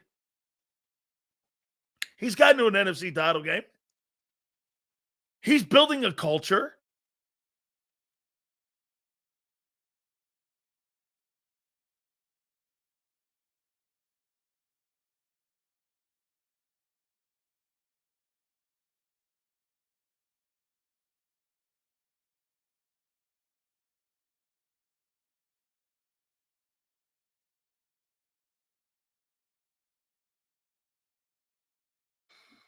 There we go. Thank you, guys. Appreciate you hanging in there. Aren't they winning with multiple quarterbacks? Multiple franchises? You guys are making it sound, okay, like Dan Campbell had an organization prior to him showing up. He's theoretically Andy Reid. So that guy didn't know what he was talking about. What has Dan Campbell done? Dan Campbell has changed the culture in Detroit. That's what he's done. He's totally changed the culture. So they haven't won yet? Well, they've sucked for 30 years. Comparing what Dan Campbell doing and what the Eagles are doing now is ridiculous. Sills, I'm a football fan. Even though he's the enemy, I wish with our talent, he would lead our Warriors. He has a Mike Tomlin mentality, great for the league. Absolutely true, and I completely agree with that. Campbell cried at the podium when he didn't make it to the NFC title game. You know why? He's a former player. Wins and losses matter, dude. You put your heart and soul in something. Nothing wrong with having your heart and soul out there for people to see. You're at least you're genuine, and you're not one of them bullshit artists like you have in Philly, who constantly has to go get his marching orders from his dad. Eagles are like the rich kid that needs to spend $10K more than anyone. 10 times more than anyone. Now, one Eagle has said that Jalen is a locker room problem. You people love gossip and rumors. You people? I didn't report that, douchebag. That's a guy who's in the locker room. And by the way, Diane Rossini also reported that there's problems in the locker room. And by the way, get this, where's that guy again? Put that guy Marquise's back up there. Can you, Xander? I want to make a comment on that. You see this right here? Not one Eagle has said that Jalen is a locker room problem. You people love gossip and rumors. Folks, why is nobody talking in Philadelphia media or in the locker room? Why? Because they're afraid to. The fucking coach doesn't even rip players or tell the truth. They're afraid. Anytime A.J. Brown has said something, he's had to walk it back. And by the way, I loved what he said this past week. I'm not taking this back. Diane Rossini's a bum? Bro, they don't give national press credentials out to just a bum, especially a chick. You're wrong. You're wrong. Dude. before we bring Coach up, I want to make this very clear here. And I want this to be as clear as I possibly can. Okay?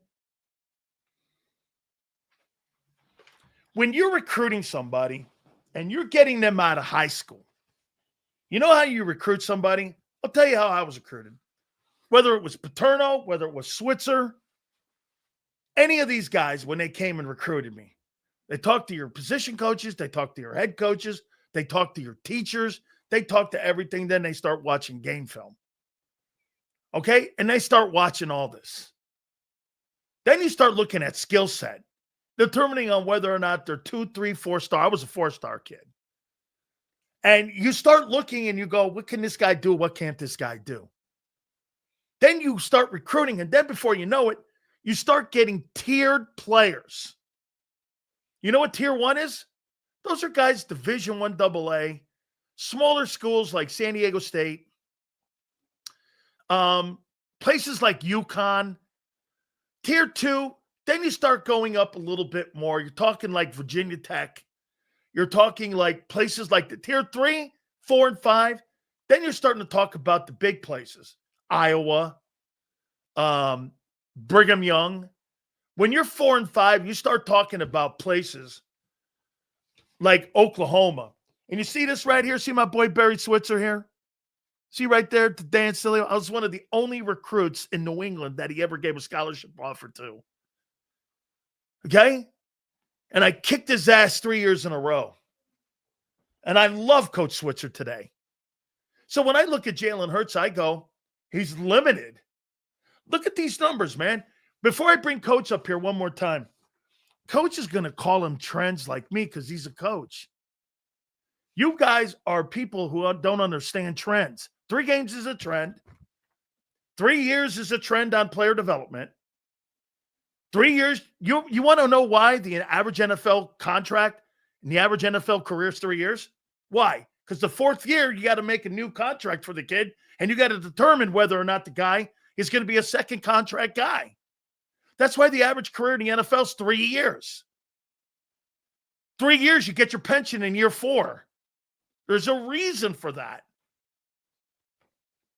I mean, and your offense right now is 28th. And you're 8-2. And your quarterback is limited. This guy is, I mean, it's 27 games. A year ago, they were 28th in passing. And this year, they're 28th in passing. And they suck out loud. The quarterback is terrible in the pocket. Out routes, go routes, limited sacks. Don't turn the ball over. Silsy's 21 out of 26 ball games. It's great. Vic Fangio's great. All right, enough said with me here. I can't wait to get Coach in here and get his thoughts on this because Coach, I mean, look, this is a guy that recruits people in big-time Division I prospects. First and foremost, though, I do want to start this off by Coach had a horrible thing happen to him.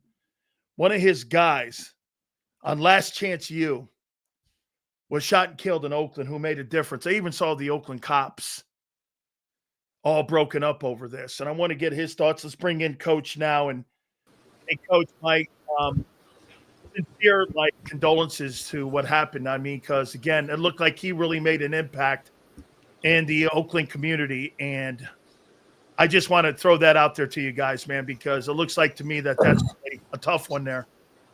Yeah, we're parts away. We've actually sat down quite a bit through the coaching world because he replaced me on Netflix, and then he did his thing in Northern Cali. I'm a Southern Cali guy, so we obviously had a lot of the similarities that dealing with the kids that we dealt with. But yeah, it shouldn't happen on any college campus in this country. It's an absolute mockery and a shame. And Oakland, good old Kamala Harris and all them, they wanted to get people off the college campus with guns like security and officers. And Coach Beam, even though he come forward, hey, Dan, we need cops. We need cops, Mr. President, on our campus. We need cops. took him away, and unfortunately, he gets gunned down on a fucking college campus. It's an absolute shame. Absolutely, Coach. And again, our condolences there for that. All right, Coach, I want to get please do me a favor, and I want you to give me, and not that you would never, I want you to give me, you're recruiting Jalen Hurts right now as a pro quarterback. I want you to give me your honest assessment of what you've seen with this quarterback. And again, I know he's on a great team, but I want you to go skill set wise. You tell me if I'm wrong on how you look. I look at him as a limited quarterback in this league. How do you look at him? I think I'm telling you, man, listen, this is a very, very simple issue to fix. The people that like him, he wins fantasy dollars for on DraftKings and FanDuel. It's period. That's what it is. Same with Patrick Mahomes. The same with a lot of these overrated quarterbacks. They get you 45 draft points or FanDuel points or whatever it is, and then you anoint them as the greatest quarterback in football. When I watch the film, I say, holy shit. He threw 18 bubble screens and a slip screen, and he threw for 280 because he had a Tyreek Hill type of guy out there, and he threw the ball 6 yards, and it went 80, and then we think he's the greatest thing since sliced bread. But I actually watched the film, wide and tight, and I'm like, holy shit, this guy's bad. He won't throw the ball in the teeth of the coverage. He has no anticipatory window throws, and he's inaccurate as hell. Jalen Hurts threw a fade ball that A.J. Brown beat the guy on by 3 yards, and not only did he miss him, he missed him out of bounds in the end zone. The last guy I knew that was like that where they won a Super Bowl was the Baltimore Ravens and Trent Dilfer. And I actually knew the GM there because he was a coach at Compton College when I was a little kid. And he was Ozzie Newsome's right-hand man, Art Perkins, legendary running back. He was like, JB, Billick just tried to save him and continue to be motivational and keep it up. It's all right. It's all right. And then he, on the headset, he was like, God damn, this guy's fucking shitty. Like, that's what it was because he'd throw Shannon Sharp out of bounds. Like, that's what Jalen Hurts is. And listen, I don't know if there's a more, what do they call that? An anomaly?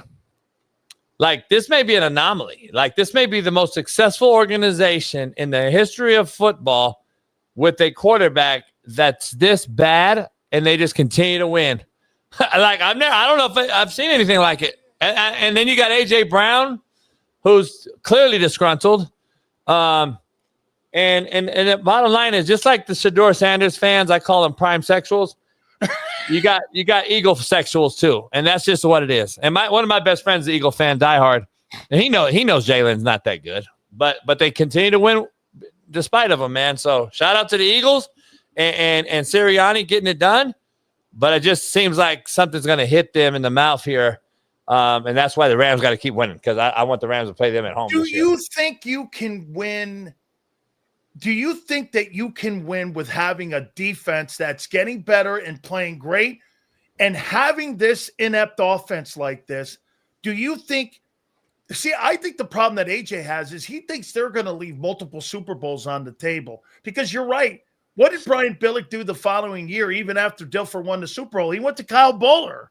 He got rid of that guy the following year after that and just dumped the guy because he knew he needed a more prolific quarterback to be able to win the game.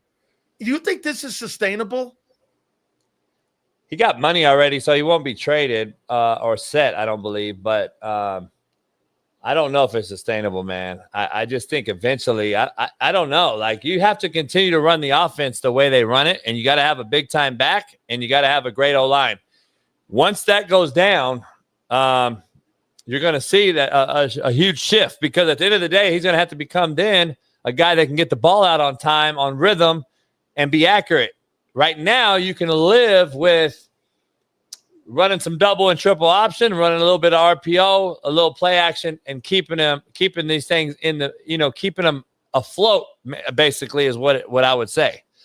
Once that goes away, and you got no Saquon threat, and your O-line, like you're going to see this week and the next few weeks without Lane Johnson, what happened? Yep. No, because look at what Patrick Mahomes has looked like without a left tackle, and look what they look like against Denver.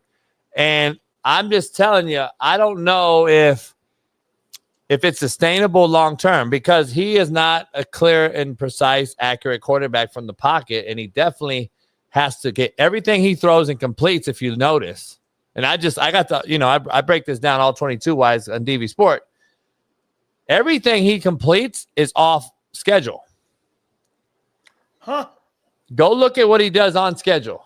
Show me some clips where he drops back, hits his fifth step, and the ball comes out on time and it's accurate on A.J. Brown. By the way, the first ball, what did he do? Behind him on a slant. If he throws it out here, because A.J. routed the shit out of the corner, and he's sitting there with his dick in his hand because the ball is back here. So this is the issue. Show me the film, because I have the film, and I'll break it down with any of you fanboys in the chat.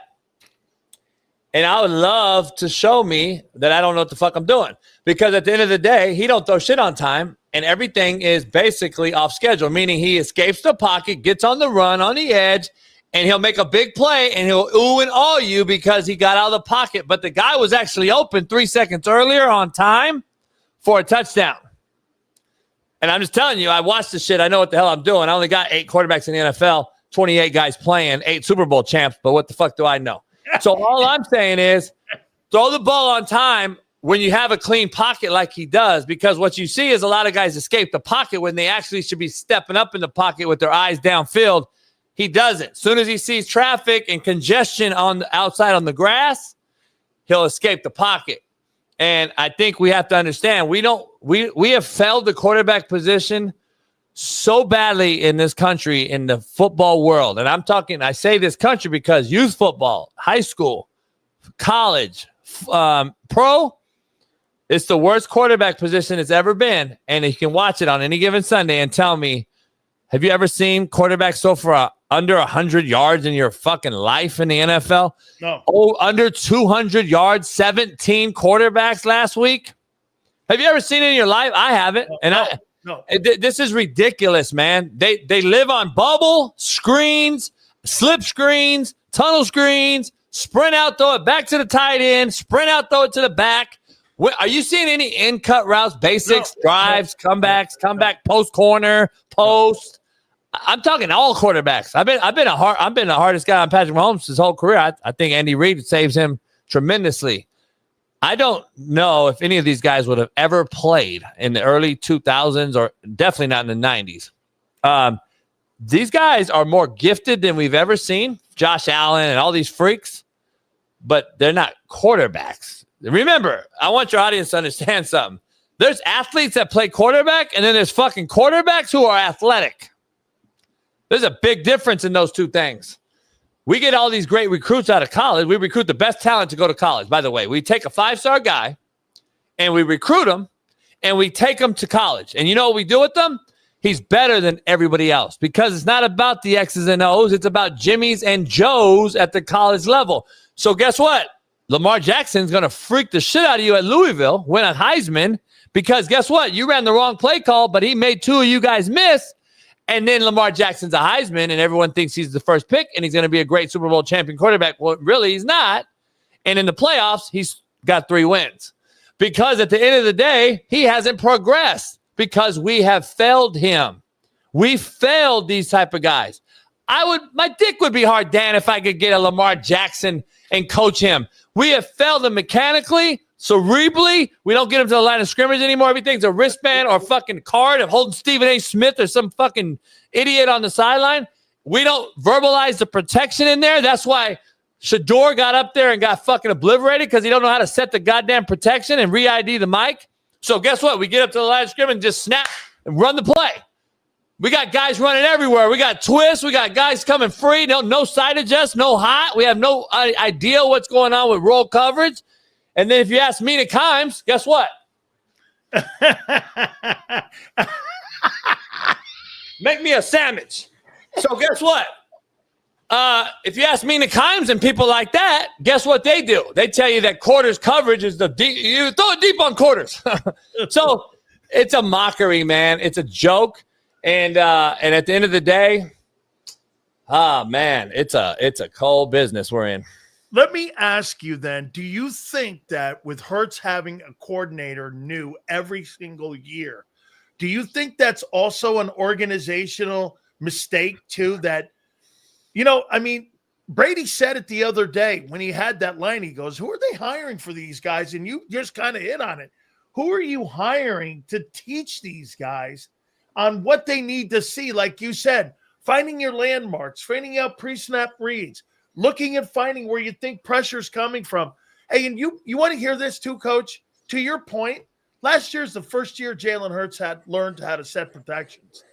He's an NFL quarterback. That used to be high school stuff that you were taught how to be able to set protections.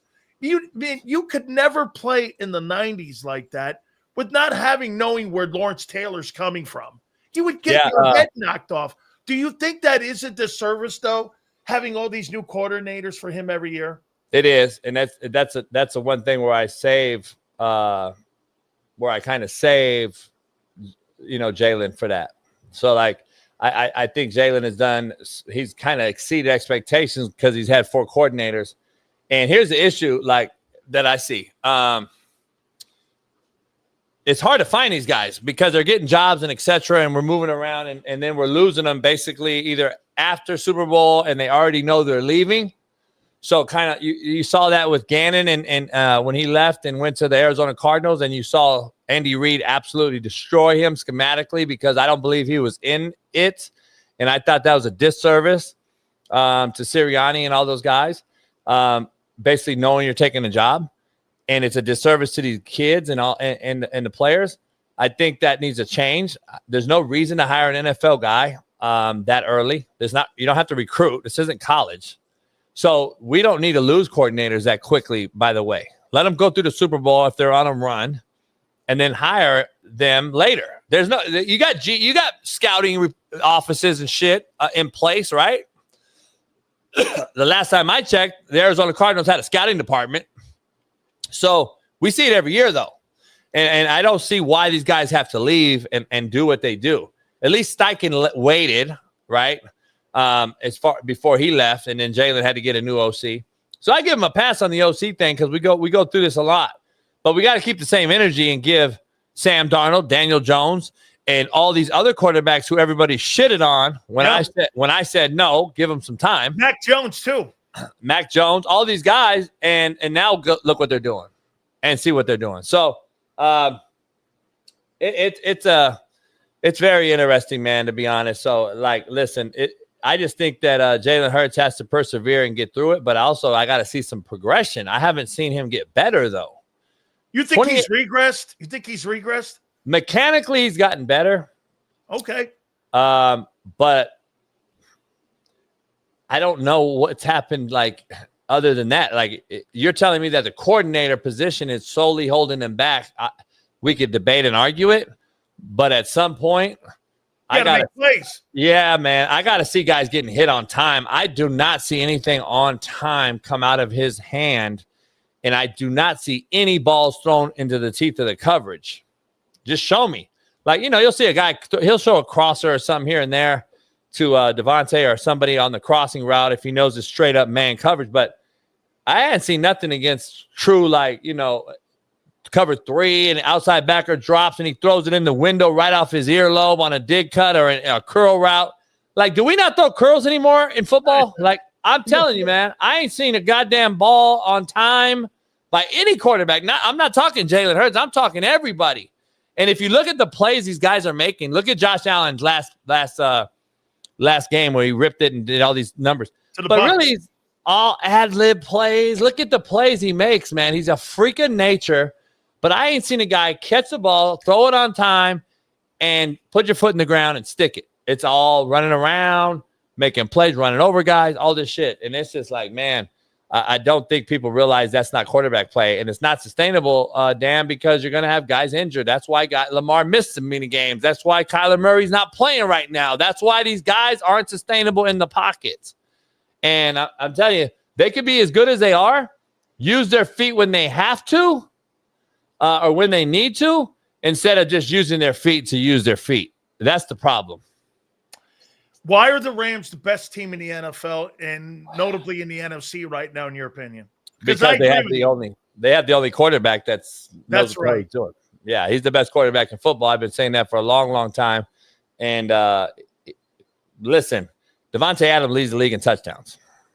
He's not even the 10th top targeted guy in football. He leads the league in touchdown because Nakua gets most of the targets and the catches, and Matthew Stafford put him in Philly. That's a great stat right there. So say that again to people, because AJ bitches about targets. He's not even in the top 10 in targets, but he leads the NFL in touchdown catches. Devontae Adams, quarterback. Yeah, swap the wideouts, swap the teams, and see what you get.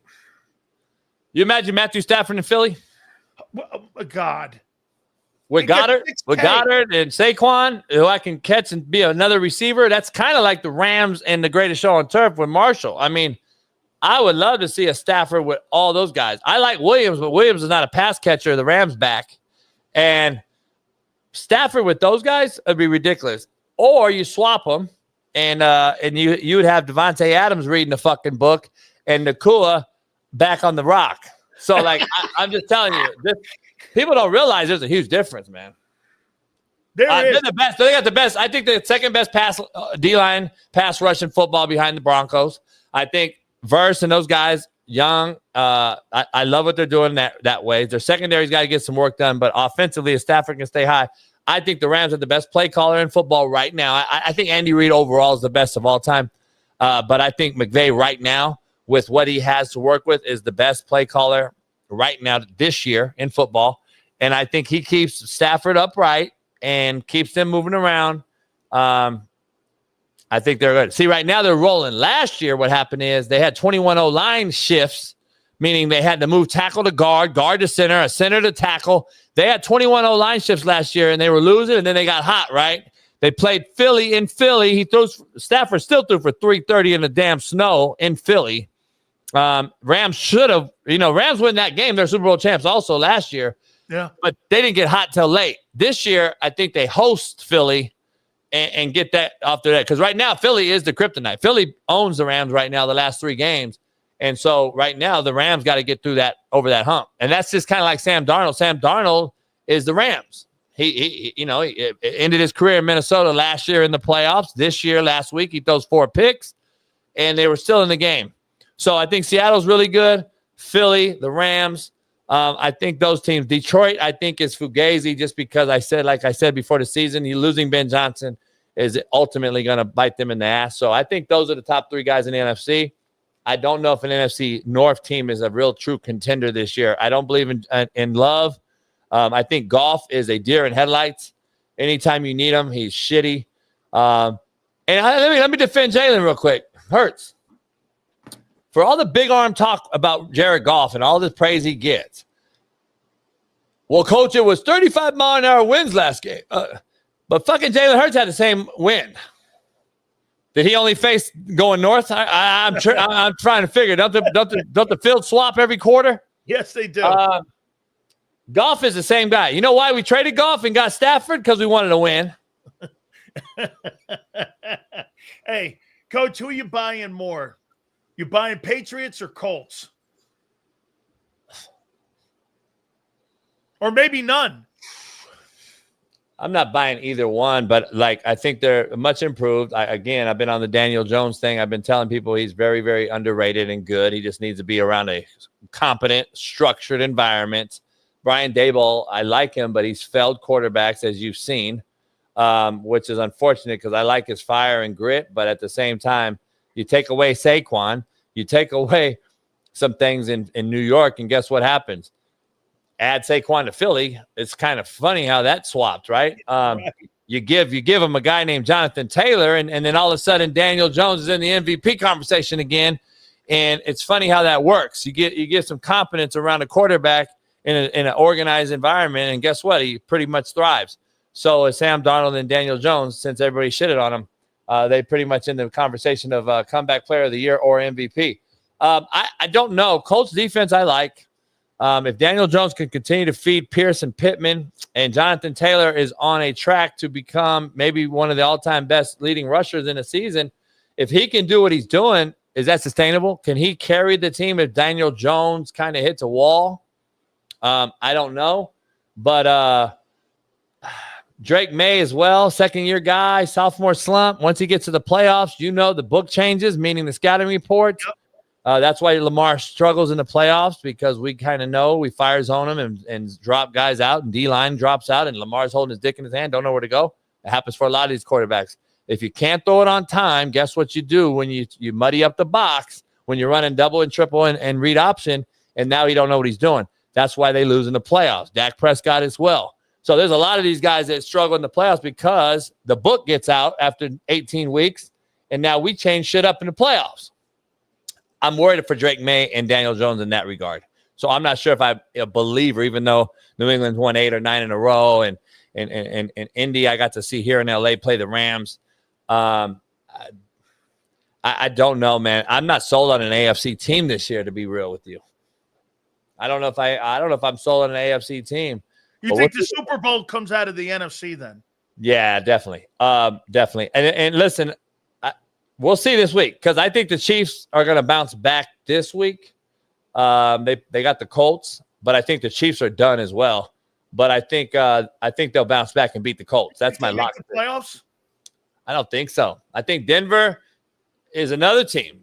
Are we seriously gonna call them and say, all right, this is my Well, Super they Bowl beat champ. the Chiefs and the Eagles, who are the last 2 Super Bowl teams. I mean, I'm with you. When you look at a resume, you go, yeah, I don't really see it. And I'm like, Bo Nix, I mean, he seems limited. I mean, do you buy Denver? They're in the same boat. That's why I'm like, I'm not sold, man. I was buying the Chargers before they lost Slater and Alt. And then they lose their running back. And then they lose, I don't think Justin Herbert's that guy when it comes to having limited weapons or not a perfect pocket. So that's my worry with Justin. And he's got to win a playoff game. By the way, at the end of the day, he hasn't won a damn playoff game. Yeah. CJ Stroud has 2. He has 0. So, I thought the Texans were going to be better than they were. They've been rid. My guy Tank Dell's there. Without him, CJ has struggled a little bit with just Nico out there. I think the AFC, man, Jacksonville's pretty better than we thought maybe. The defense is holding them together. If Sunshine can get it going. Brian Thomas has kind of been a bust to date, which we thought we had high hopes for. I don't know, man. It's interesting in the AFC. But listen, Sean Payton won Super Bowl. The Denver keeps winning. Defense travels. Losing their back is big. But here's the thing. Do you trust them? And Bo Nix, another second-year quarterback. Sophomore slumps are a real thing, Dan, and you know that. And Bo and Drake, both 9-2 or whatever, but they got sophomore QBs. I don't trust them in the playoffs. So I don't know, man. AFC is interesting. Maybe the Ravens are gonna run the table and get back in the mix here with Pittsburgh and coming down to the wire in that division because the other 2 teams are out. So, this is a very interesting AFC this year. To be honest. Absolutely here. Okay, so this Sunday, the Eagles take on the Cowboys. I want you to give me your overall assessment on Dak. I mean, it's 10th year now. He's 10 years in. I don't really think the Cowboys have built really fundamentally some good players around him. I think they've really made a lot of mistakes when it came to their contracts. I mean, every single time. I mean, one thing Howie Roseman does, as you see, Howie Roseman and them, they give the money up front, coach, so that they can back in these contracts so they're escalating down so they don't have to get rid of players. They add those void years, those phony years, so that you don't have big hits against the cap. The Cowboys don't operate like that. They overpay their guys, and that means they have to exit a lot of players off their team. Dak was excellent last night. I get it. It's against the shitty Raiders, okay? And I understand that. Raiders aren't going anywhere. What's your overall take on what kind of player Dak has been? Has he been an upgrade from Tony Romo? I'm not sure what that even means. No. Tony Romo's a top 10 ball spinner of all time, in my opinion. Ball spinner. But they're the same. They can't win a damn playoff game. They have no it factor. The it factor is an undefinable word that people don't understand what it means. And that's the it factor is something that we just can't break down, right? We don't know what that means. But it means you got it. You fucking know how to win. You win it when it counts. Jalen Hurts has it factor, in my opinion. He got the Super Bowl win. That's it already. He's already 1 of 1 as far as going down in lore of Philadelphia Eagle fans. But at the same time, you got to win in the playoffs. Dak Prescott, to me, is the most overpaid, under-delivering quarterback in the history of football. Because I broke down their rosters over the last 8 years, and they've had 6 of those 8 years, they've had the best roster in football. Wow. Like, just look at the rosters in the last 6. Now, not the last 2 years. I'm talking go back to last. He's been in the league 10. Go back 6 and look at their roster. You have them, 49ers, which I think Shanahan's the most overrated coach in football, and the Cowboys. Those rosters failed to get a Super Bowl. And by the way, the Niners and the Cowboys combined are what? 56 years since the Super Bowl? So, like, just do the math. All those loaded rosters, and you failed to win the whole thing. That is to me putting hubcaps on a Lamborghini. Because that's what they did. They put hubcaps on a Lamborghini. Brock Purdy is hubcaps on a Lamborghini. Porn star Jimmy were hubcaps on a Lamborghini. And the last time before that, you had a Kaepernick, which was really just a guy that can make plays with his feet. And Harbaugh, being a great play caller and play designer, gets them to a Super Bowl and damn near wins it. And they haven't been that team since. So you have choked off your roster, and then the Niners depleted their whole roster last year, and now look at them. So look, Shanahan wins games in the regular season, does a great job, but he can't win the big one.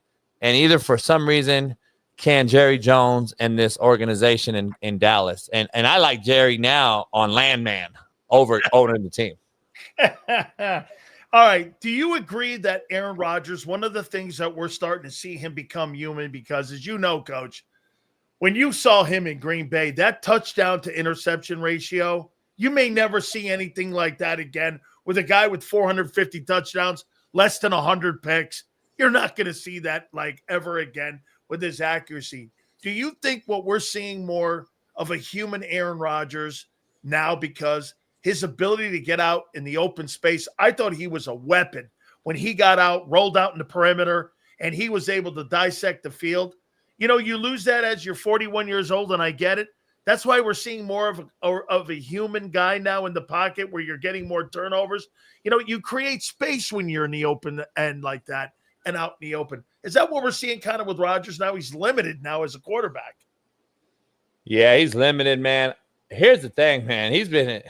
I like Aaron. I don't like this Aaron. I liked Aaron, though, his whole life. He's a JUCO guy from California like me. So is Josh Allen and so many others. But he is not that guy anymore due to whatever, the Achilles, the other shit, ayahuasca, dark retreat, whatever the fuck he does. But it's become more of a spectacle off the field than it is on. But here's what I'll give him, though. He got screwed in Pittsburgh with not drafting wideouts. Jordan Love's got every wideout in America, and to me, he's another overpaid, under-delivering guy. And then you get to Pittsburgh, you get rid of George Pickens, who may be the best wideout in football, biggest shitbird in football, but he might be the best wideout, right? We know shitbirds are your best players. It is what it is. If you can get him to the yard and get him through the process, you've succeeded. Just like, you know, Bill Parcells and everybody says, you get your best player. Your shitbird is your best player. If you can get him to buy in, then you got the whole team.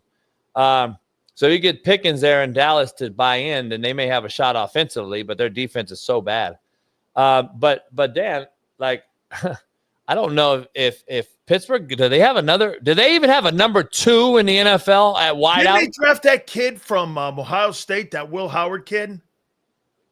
The quarterback, yeah. They did. I mean, they've activated him too. They activated him too. Yeah, because of the hand injury, right? Yeah, and then you can argue, people are out there arguing and debating now that, you know, Mason Rudolph looked better than Aaron and they threw the ball down the field and blah, blah, blah. They're not contenders or anything, right? They're just pretenders. Yeah, it's unfortunate. They have no weapons on the edge. They have no weapons. And I think you're not a fan of DK Metcalf? No, 2 years ago I said I think he's one of the most overrated wideouts in football. He's looks like Tarzan, plays like Jane. That's what he is, right?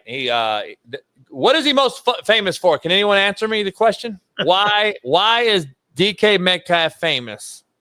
Because he looks like he's like carved out of a steak? No, because he chased the guy down on a pick. Oh, yeah. So basically, he ran a guy down the fucking field and gave great effort, Dan. And that's all we ever talk about. That's all the guy's ever done. Like, let's be honest. He drops balls that he should catch. He can't fucking make a play when it matters. He drops more balls than he catches, wide open. And I'm just saying, if I'm known to chase down a guy over catching an 80-yard touchdown to win a game, then there's a problem.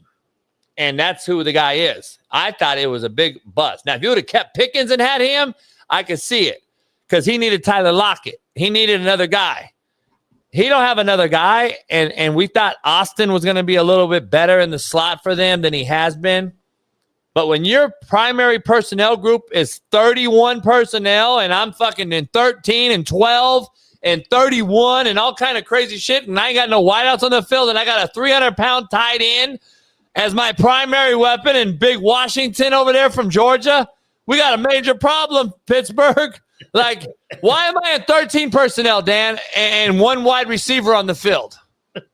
That's telling, right? I got to go get a wideout, and I have no clue why they didn't make a move for either A.J. Brown or, which I thought they were going to do, or someone else.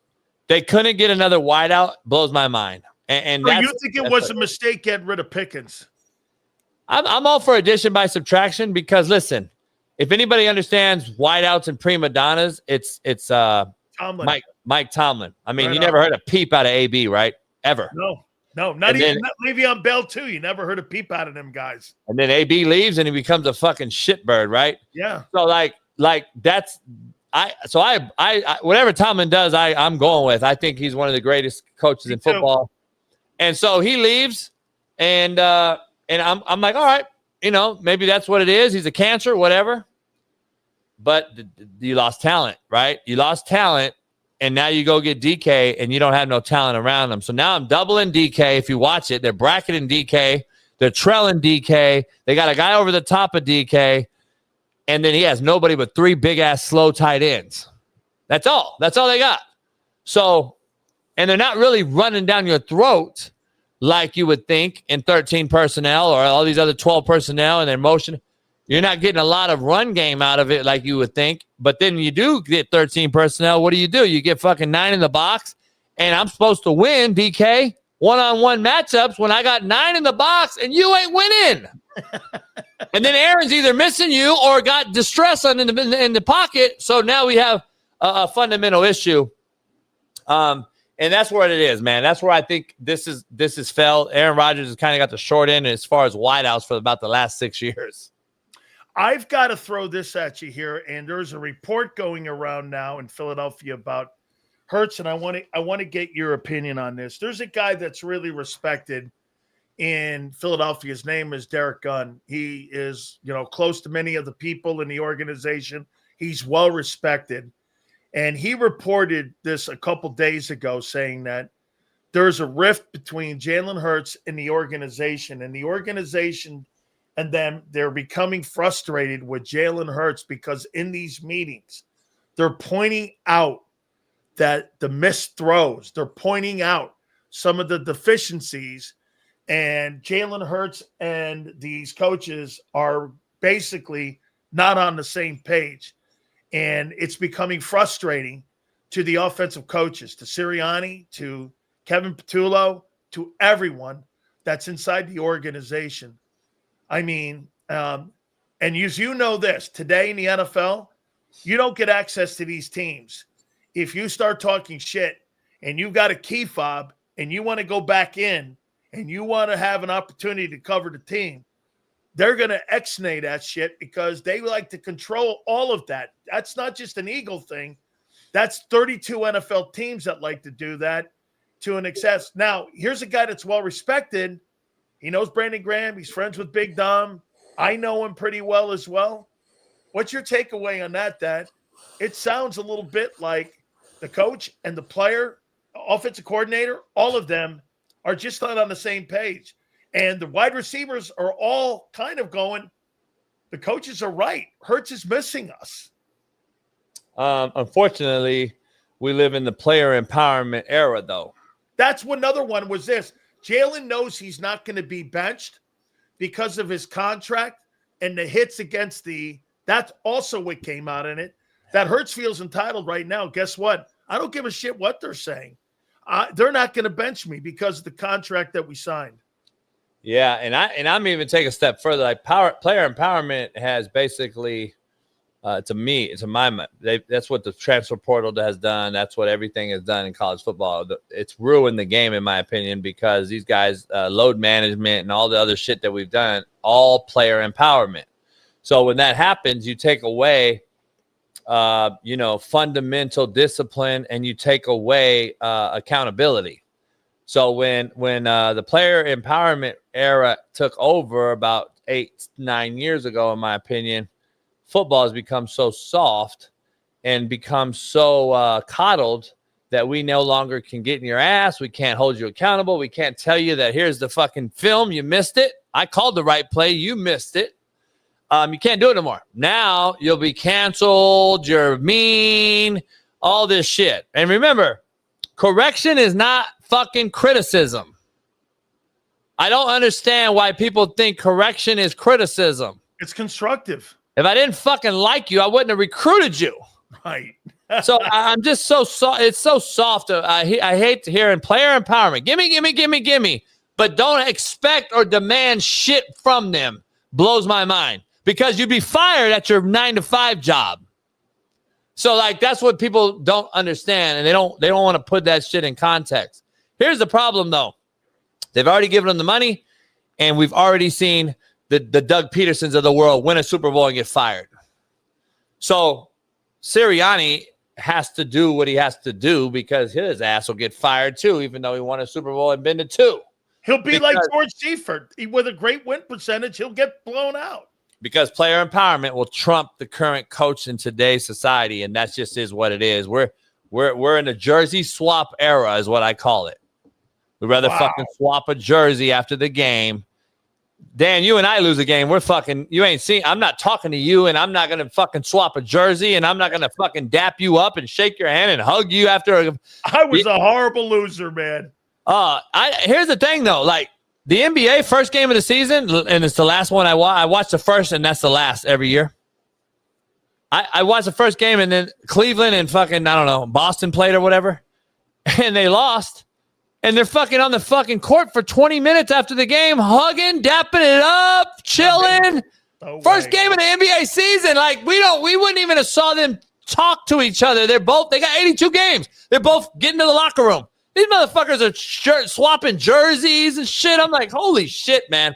We have become so goddamn pussy. It's unbelievable. Hey, Coach, let me throw this at you here. So I'm on the field with Jimmy Johnson, and, man, he's railing me. He's in my ass. I've told these people this story. He's kicking he goes, you got to do this. And I go, finally, I threw my helmet down. I go, fuck. Why are you on my ass? He turned and looked at me and goes, hey, son, worry when I'm not on your ass. Yeah, no doubt. And I went like this, dude. The whole room went like this. They went quiet, and I went. He goes, you understand what I'm telling you? Yeah. When I'm not on your ass, kid, I got Cortez Kennedy and Russell Maryland behind your ass. I'll fucking bring those dudes in right now. And I went like this. Yes, sir. I got back in there, man. That was the end of that conversation, man. Hey, recruit to replace. I don't think people realize. Pete Carroll, Nick Saban, Jimmy Johnson, Barry Switzer, recruit to replace. Myself, hey, best recruiter in the country because guess what? I'm going to go recruit to replace your ass. Doesn't mean I don't love you, but guess what? Fart in the wind, and I smell it. Your ass is out. Hey. So that's just what it is. Nowadays, we don't have that no more because now we live in a portal era where now if I have 2 good quarterbacks, one's leaving. So now I can't even cuss you out because I'll lose. I'll have no quarterbacks. It's so soft, man. It's unbelievable. But listen, I want to let you know something real quick. Sean King was here over the weekend. He's on my show 3 times a week, and he came down from Vegas, stayed the weekend here, and he lost me every bet that he picked. But he said, tell Dan to tell you hello, man. Super Bowl champ. Man, I love that dude, man. He's good people. You have great guests on your show. I got 2 more things I want to ask you. First and foremost, I know Lane Kiffin very well, and speaking with him over the weekend, and I'm sure you do. Obviously, Luther Campbell, who's the head coach down at Edison, down in South Florida. He and him are very close as well. And, I don't think he's leaving Oxford, man. I just think he's entrenched in that place now. You know, Layla's back with him. His ex-wife, they're trying to work it out together. LSU looks like a great job. I know they flew a plane in yesterday to try to entice him to bring him around Baton Rouge, whatever that means. Gators are obviously a name. In your opinion, do you think he stays in Oxford, or do you think he takes that LSU or Florida job, or does he stay? Chomp, chomp, baby. He's a Gator. Really? Now, here's the thing. think. Here's the history. Layla's dad is John Reeves.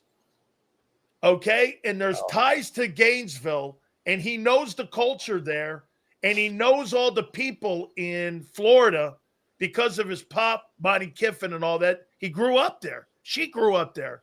So you think that's the swing in this whole thing? Lane's getting older, man. I mean, listen, I know he's got the oldest kid in Oxford. Here's the issue. What's Lane like? Well, he's a lot different today than he was 7 years ago. I'll tell you that. He's more. What's he like, though? What does he like in life? Winning. No. Money. Pussy and boats. So at the end of the day, guess what Florida has a lot of? Oceanfront properties, boats, water. Guess where he lived when he was at FAU? You know. Yeah. Come on, man. I got pictures of him sending me fucking pictures, watching me on Netflix, sending me pictures, and he's on the fucking boat flossing and clowning me. So he wants to be on the water. No offense, Mississippi. Listen, I think there's two jobs he will leave for. If Sark leaves Texas, he goes to Austin. They're best friends. And Florida. That's it. That's my opinion. Sark would go to the NFL, in your opinion, right? That's how I think Sark's out. I think Sark's out. There's some other things going on there. I think Sark's out. You think he goes to New York? Nashville. Takes the Nashville job. I got one last one for you. What'd you make of the hiring of James Franklin at Virginia Tech?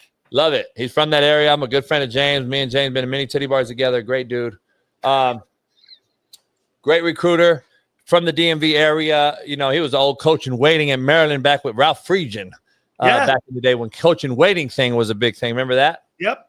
Manny Diaz was Mac Brown's coach in waiting at fucking Texas. Remember that? And then the whole shit just – here's the thing.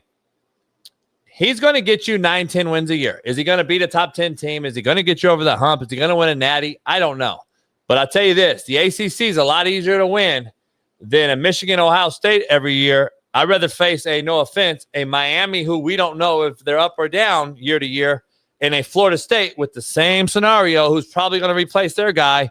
And who else is in there? Are we baking Belichick turns this around?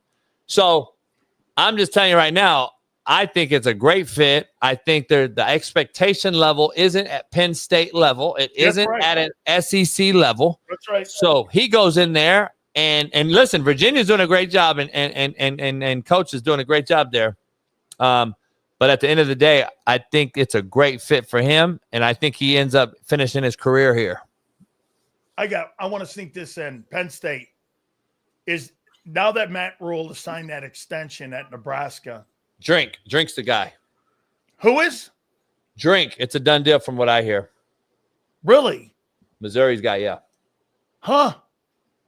You think he can win a national championship there? No. Why? I don't think you win at Penn State. I love it. I don't know if you can win there because I don't think you can draw enough Southern kids to the snow.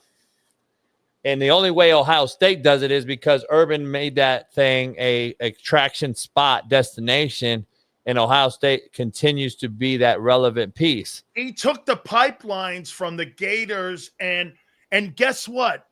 You are dead on, Coach, because what is one of the biggest pipelines that they have going to Columbus?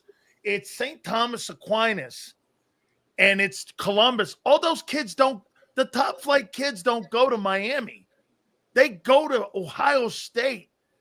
That's the big pipeline. All them Boza kids, they went to Columbus. Not one of those kids ever entertained going to Miami. That's Michael Irvin's old place. All those kids used to come down to Miami. Cardinal Newman, all them places down there. And that's correct. So you're saying that again. Columbus and Ohio State is really the only Midwest team, and it's why they compete against the SEC teams, is because they get the kids and they've convinced the kids to come up and play in Columbus. I think you're dead on. Yeah, Michigan has become, I love Michigan. I love the head coach, a good friend of mine, Coach Moore. Here's the issue. Ohio State's the only school that can actually become their actual, what we call selector. They're the only selector that's left in that conference. And I don't even believe SC is a selector school anymore. Back in the day, we used to have selector schools, Miami and Florida State and Alabama, of course, and USC, Georgia. Clemson has become one. Now that we don't know about them. Ohio State's been one for a long time. Michigan used to be. I don't think they are anymore.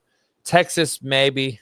But now the selector school, Michigan has to win with blue-collar, steel mill type of guys that Harbaugh wants to run the football with 35 times in a row, as they did with J.J. McCarthy when they beat Penn State that year on the way to a natty.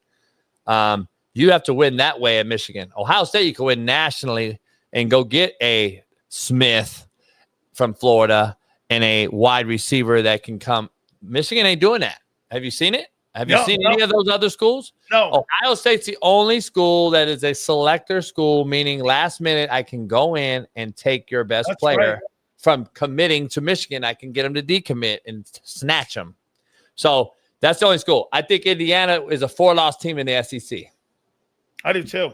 So, like, you see their non-conference who they play? It's a joke. I mean, it's a joke. That's the problem. I'm not buying Indiana. I'm just not. I'm not. Man. You know what? I'm not sold on Ohio State though this year. Neither am I. They haven't played anybody since Texas, and they won what 10-9. Yeah. And Texas is what they are. So, like, that A&M team, coach, might be real this year. I don't know, man. I just have a problem with them, but they look real, right? Or do you think it's Georgia?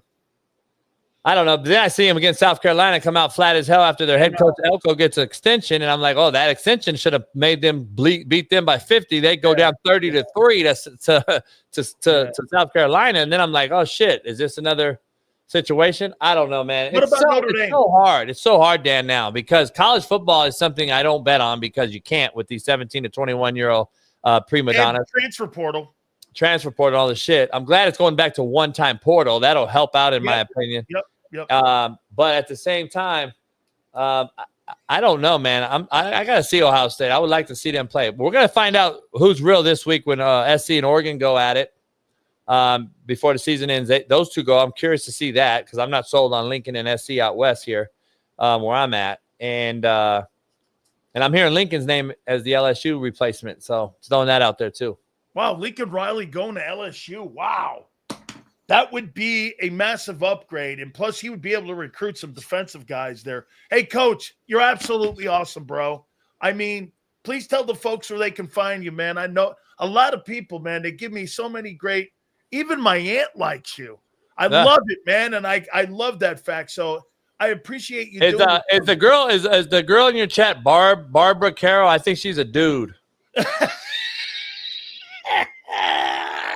I'm just throwing it out there. I'm a good judge of character. That's what made me the best recruiter, man. So I think she's a dude. But, hey, it is what it is. I guess all women nowadays have dicks. But listen, man, you can find me on the Coach JB show every morning, man, 6 in the morning to 9 on the West Coast, 9 to noon on the East Coast. And, it is what it is. You can get my merch. Make me a sandwich. T-shirts just dropped. I don't know who's on the back. It's just a girl. Hey, can I tell you what I did? Listen to this. So years ago, I got so much trouble, man, with Erin Andrews. She was going back and forth with me, and she started talking shit to me. I go, Erin. Oh, Erin Andrews? I go like this, Erin, go make me a sandwich. And people don't realize what happened. You know what happened? She's a Gator chick, and her dad used to go at me when I was on WDAE in the morning, so they were going at me. Finally, I got so pissed off. And I got suspended for this thing. I go like this. Really? Hey, Erin, do me a favor. Go make me a sandwich. And I got in so much trouble. Yeah, I know a lot of things about that. So ask her how it was when she tried to fuck Chip Kelly. But anyway, man, hey, appreciate you guys. Hey, Barb, hit me up in my DMs. Thank you so much. Peace. Oh, my God. Thank you, Coach. I appreciate you, man. Holy cow, man. Yeah. That's good stuff, man. Holy cow. Hey, even my family likes watching the guy, man. Angelo Cataldi's going to join us in a couple minutes. Xander, we got a couple supers we're going to have to hit here, man.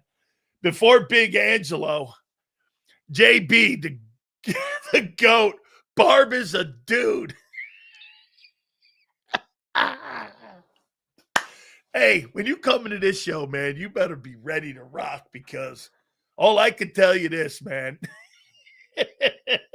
Hey, all I can tell you is that nobody's safe. We got any more, Xander? I thought there was a couple in there, man. Listening to JB, I think it's coaching now. Why shouldn't Saban, Riley, or an Eagle coordinator teach Hurts to read defenses and set protections till now? By the way, Xander, if we got a couple more, save them. Because at the top of the 5 o'clock hour after Angelo, we will hit on all the supers, I promise. So we'll do that. Hey, man. Hey, Kim, I didn't hear anybody saying anything about you being a dude, but poor Barb, Barb, I think, got hit in the head. Yeah. Barb got hit in the head. So Jalen's entitled. What? Jalen is entitled. Entitlement. Huh. I haven't heard that one. I haven't heard that one. Entitlement. Interesting. Okay. Huh. Barb's a dude. Yeah. Oh, man. Yeah, my top 10, I'm going to do it with Xander. My top 10 teams and my top 10 quarterbacks. We'll do that at the top here. Yeah, wait a minute. He's coddled. Dude was hilarious. He was. Barb's real name is Larry. Barberman. Oh, man. Poor Barb, man. She's getting killed here. I think Barb. Hold on. Where's Barb? I saw Barb in here. Barb, don't take offense to it, man. Jalen says Jalen Hurts trending to Russell Wilson territory? Not yet. He will be. I knew you'd like that, Sills. Barbarina. Barberman. Barb is probably the toughest chick in this chat. All seriousness. I wouldn't doubt it. If you're in this show and you're on this show, you got to have some backbone here. You can't be like M. Reyes or Marquise. What is he saying? I don't know why I just did that. When I think of Marquise or I think of M. Reyes, I don't know why I do that. Why do I talk? Why? Why do I use my hands like that? When I think of Marquise and I think of M. Reyes. I don't know why. It's really weird. Something like really kind of like comes over me with it. Why? Marquise? M. Reyes? Didn't think I would ever think that Angelo is time to take a breather, but yeah. Oh my God. Here's Barb. M. Reyes is still around? No. Why would he be? He needs to go. You know what he needs? See, hey, Barb. Hey, Barb. Barb, you remind me of the story I told you when I went down to New Orleans and I was in a bar with my teammates. And I'm not saying you, Barb, but when we were in New Orleans and a bunch of these people came to our table and very good looking, just wonderful. Bartender, I told you, came over and goes, "Hey, Sills, come here." Yeah. Those ain't chicks. Those are dudes. And I'm like, don't tell my teammates. And the guy goes, that's cold. I said, do me a favor. Listen, I'm going to buy a round of drinks. This is with a sugar bowl. I go, don't tell my teammates. They're all sitting around having, I'm going like, yeah, I'm good, man. Hey, one tried sitting on I'm like, yeah, nah, we're good. What's the matter, Sills? Aren't you having a good time? Oh, I'm having a great time. So the next day at the train table in the morning, Jerome and all them come over to me going like this, man, that's cold. I said, well, you guys were looking like you were having a gandy old time. I didn't want to be a party pooper or anything. Hey, cannolis are us. Man, my coaches got so mad at me. You knew? And I go, yeah, I knew. I told the bartender not to tell them they were dudes.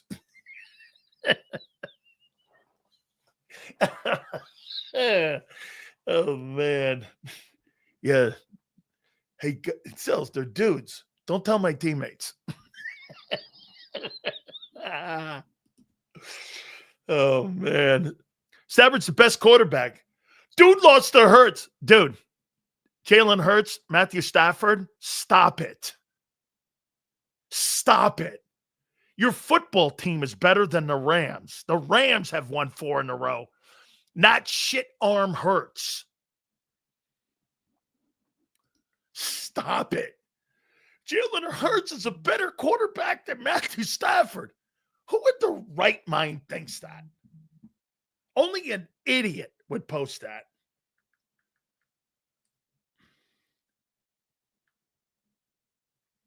Trouble getting on. Still trying. Angelo's trying to come on right now. So, Xander, maybe we can help him out. Okay. Hope he can. Let me say this. Hope he can. Okay, here. Hope we can get Angelo up here. All right, guys, do me a favor. Please hit that like button. Angelo Cataldi's trying to come aboard with us. Let's see here. Shit, Arm Hurts is appropriate nickname. Barb takes trips to Thailand. Oh, come on. Leave Barb alone, man. Barb comes in here every day. Big Sills, Jalen Hurts, or Doug Flutie. Take Flutie. I'll take Doug Flutie. Okay? Hurts' arm isn't bad. It's going through progressions. But progressions. There you go. Let's get this bad puppy to 200. Hopefully we can get Angelo, man. He's having a little trouble. Maybe we can, I don't know, email or cell phone. Let's see if we can work on that, Xander. I know Big Z's working on that for us. There we go. That's what I'm talking about. Folks, I got to tell you. I'm going to do this. Hold on for a second. The nose is back. Bobo Patullo, Angelo Cataldi has called this thing from the beginning. They have the worst passing offense and one of the worst offenses I've ever seen. And I don't believe it's the quarterback. I believe it's the coach, and I believe it's the coordinator. And there is no doubt. You can't tell. This is 27 games now that they don't give a crap about developing this kid. And I happen to agree with this. I'm going to talk to Angelo about D. Gunn's report, too, here in a minute. But it's been a train wreck on that side of the ball. A.J. Brown hates being – he doesn't hate being an Eagle, in my opinion. I think he hates being in that huddle because of what's happened. All right, folks. I'll tell you what. Bobo Patullo, he dubbed it first. I've been stealing it. Without further ado, I could not wait to get Angelo on. Here he is, the legendary Angelo Cataldi. Hey, Dan. You called it. Wow. Let's not go over what, since I still said they're only going to win 10 games. What you're watching right now at the Eagles, I've never seen it. Ever. They scored 25 points, 26 points the last 2 games and beat 2 quality opponents. The offense, they took all these incredibly talented players and found a way to not score with them. They put a guy in charge who has no idea. Let me illustrate to you how bad Bobo Patullo is, all right? Just understand.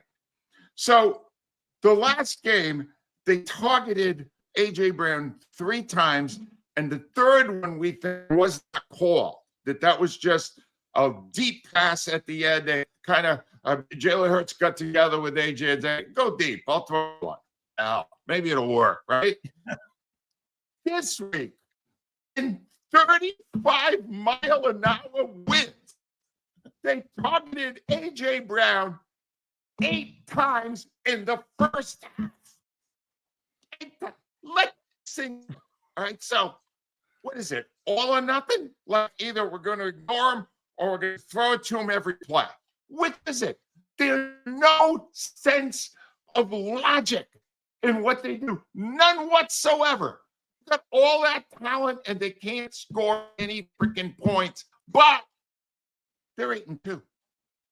In total control of the conference. This is unprecedented. They don't, whatever they're giving Vic Fangio, right? Double it. He's saving the freaking team right now. And the 2 offensive geniuses, Sirriani and Patullo, no clue what they're doing. None. And they're 8-2. When they do an autopsy on Sirriani after he passes, I hope many, many years from now, they will find lodged in his anal cavity the largest horseshoe you have ever seen in your life. There has never been, I called him in my blog this week, the luckiest man in professional sports. And I almost said sports history. This is insane that he just keeps winning. And then afterwards he goes, well, you know how to win. Yeah, when Vic Fangio's saving your ass every week. He's terrible, Angelo. I mean, Angelo, what's up with that 4th down call at the end of the ball game? And then the players tried bailing him out prior in the previous week. Angelo, this guy is an awful coach he's just awful, man. He's 62 and 26. He's 62 and 27. Something like he's got some insane record. Dan, that play, he was at his own 30-yard line. He was at his own 30-yard line, up 10. The other team could not score.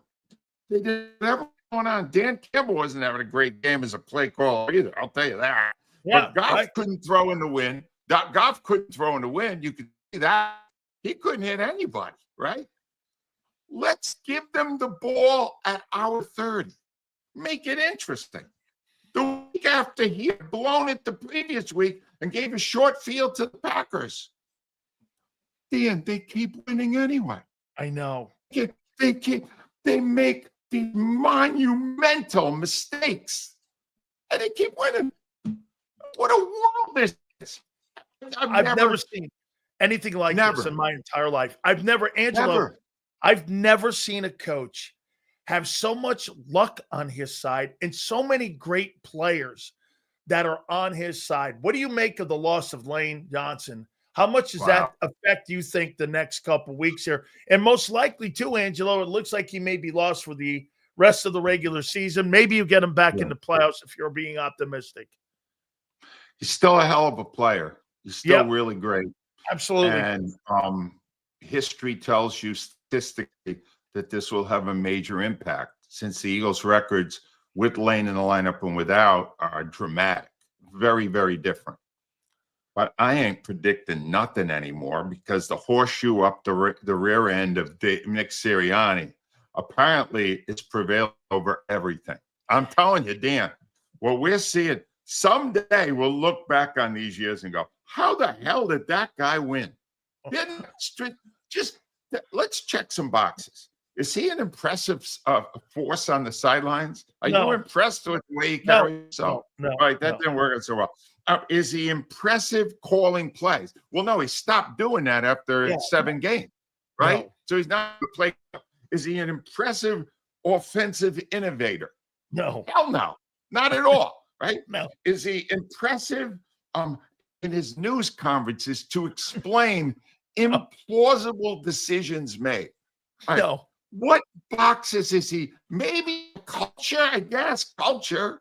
Because, he pretty much lets these guys, if the guy bitches the next game, they throw him 8 balls in the first half. So in the win. I guess, no, I guess that creates a very positive culture. Except the other receiver going, well, they throwing me the ball. What the hell is that about? Dan, I'm telling you, what you are witnessing the movie Being There.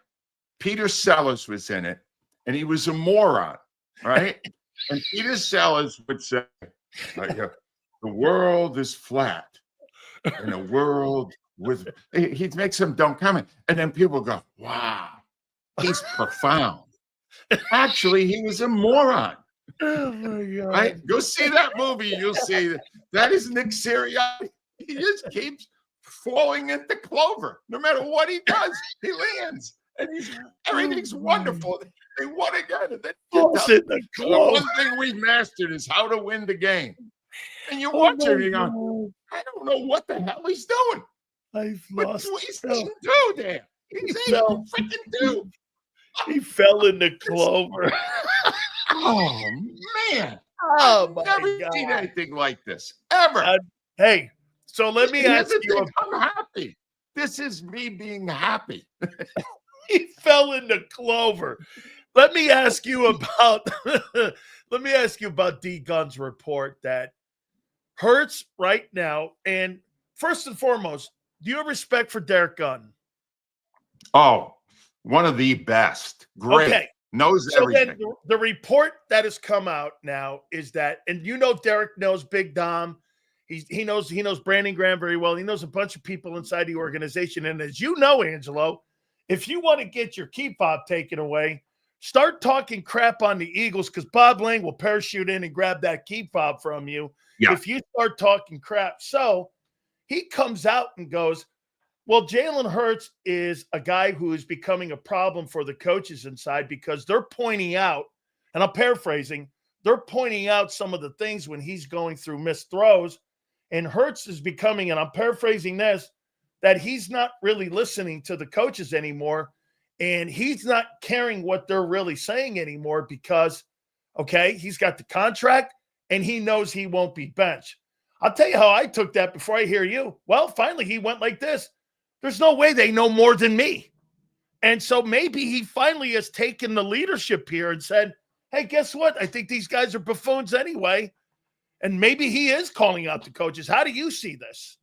Yeah, it decided. First of all, if Derek Gunn is reporting is true, I can tell you that I have never one time heard a story that he reported that did not prove to be true. There is no one who's ever worked in the Eagles locker room who understands better what is going on in that locker room than Derek Gunn.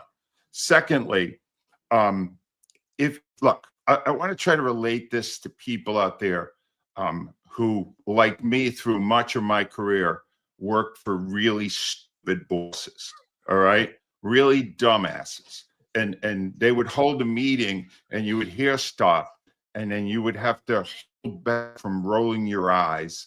And then as you were leaving the meeting, you said to anyone in earshot, well, that's 20 minutes I'll never get back.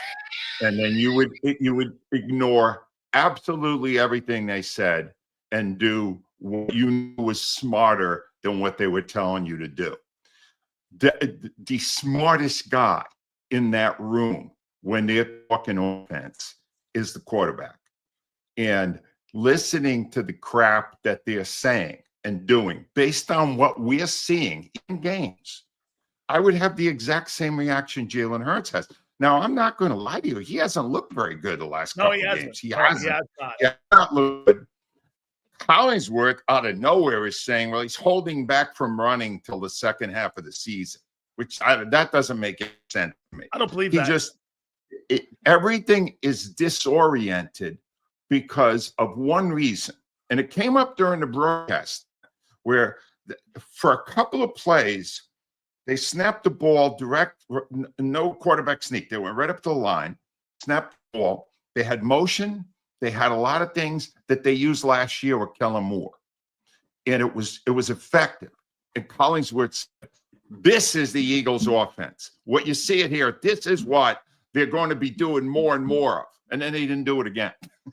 They only have a few pages left from the playbook that they had with Kellen Moore last year, right?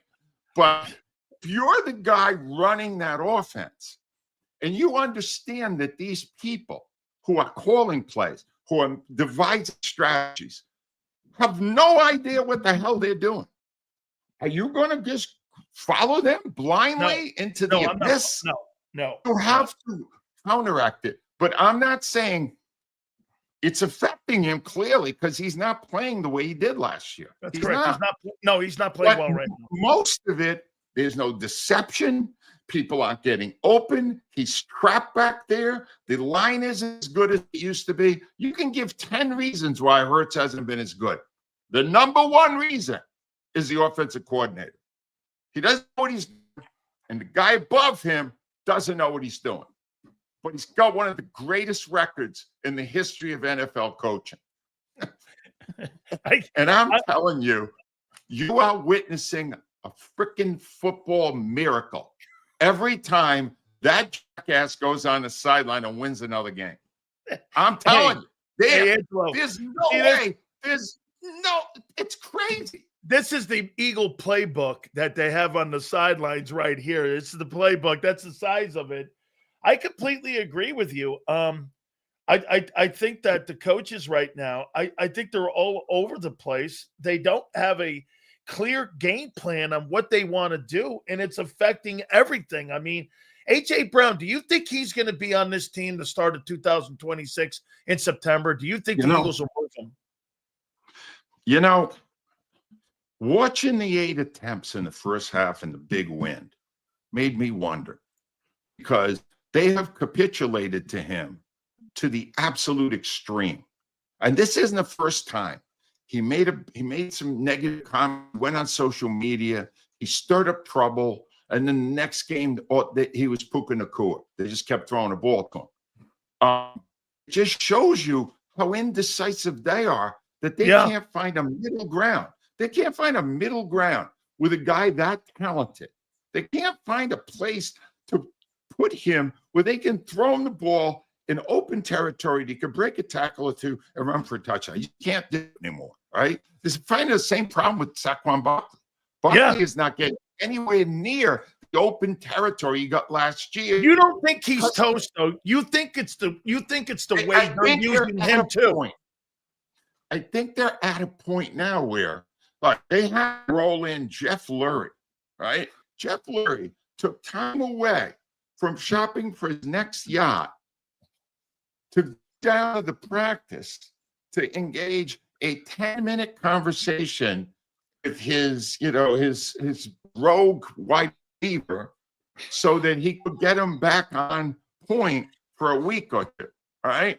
I mean, that's the extreme. Lurie usually doesn't. It's not so obvious. Everyone sees him meeting with a player on a field. This doesn't happen. So they wanted everyone to see that Lurie was getting involved in this himself. Lurie wants you to understand, I see this as the problem. I got it. I'm one of the great owners of all time. I've been doing it for a quarter of a century now. They're doing the tributes to me on every network game we do. So you know that this is, I'll take care of this situation. I guess he got Brown to say, all right, you know what? I won't bitch for a couple of weeks. Throw me the ball. You throw you the ball. We're going to throw it 8 times in the first half. I hope you let a windy day, right? In the wind. On the worst conditions we've had all year, now we're going to target you. Now's the time to show what you can do with the ball fluttering all over the field. I'm no longer positive they'll keep him. But, hopefully they're smart enough. Instead of getting rid of him, they're going to have to get rid of Petullo. And I would strongly urge them to bring in someone who is really smart at devising an offensive strategy and calling plays that maximize the talent, because the talent is freaking there. Use it. There's no excuse for so few points against the Lions and Packers. They're not that great defensively that you shouldn't be racking up some points on them, and you're not getting anything. And Fangio keeps saving your ass. So you on your blog said if you're looking for a hero, it's Vic and not Nick. That's the hero of this season so far. Is that right in your eyes? It's Captain Obvious. Here's another part there that blows my mind. There are jackasses in this town, the media, that are writing, people that are giving Vic all the credit and not Nick don't know what they're talking about. Why don't you guys drop to your knees and kiss Sirriani's ass right in the news conference? Why do you have to pretend you have objectivity when all you keep doing is telling this guy how brilliant he is when the games are on TV and we can see otherwise? All right? Yeah, you can argue. Look at the record. Look at the record. You are what the record says you are. Problem is the games are tough. I could see I watched football for 65 freaking years, Dan. I have never seen this level of incompetence be rewarded with great records week after week. It's what you see. Don't listen. First of all, you're waiting to hear from Nick Sirianni why he went for it from his own 30 with 3 minutes to go, up 10, a windy night when the defense was dominated. You're never going to get a cohesive answer to that question because A, the guy who did it doesn't know, and B, if he did, he would not be able to articulate it. He is unable to communicate in a manner that makes you understand what he was thinking, if anything. It's, you know what? I'm an Eagle fan. They're 8-2. And all I'm doing is bitching. Because hey, wait. I got not. How come? And please help me. And I looked at WIP as a centerpiece in sports talk radio. Why in the world is there so much donut glazing going on for that head coach right now? I mean, it's donut glazing. Like you said, he doesn't have a job, Angelo. I've been saying this for 3 years. He doesn't have a job. And you're telling me about culture? Well, guess what? You got reports coming out by Diane Rossini, D. Gunn. You got them saying that the culture inside the building's not good because the quarterback and the head coach and the OC are not on the same page. You got A.J. Brown bitching every week. And like you said, you got the Yachtsman coming down talking to players on the field. I mean, what culture could there possibly be? Yeah.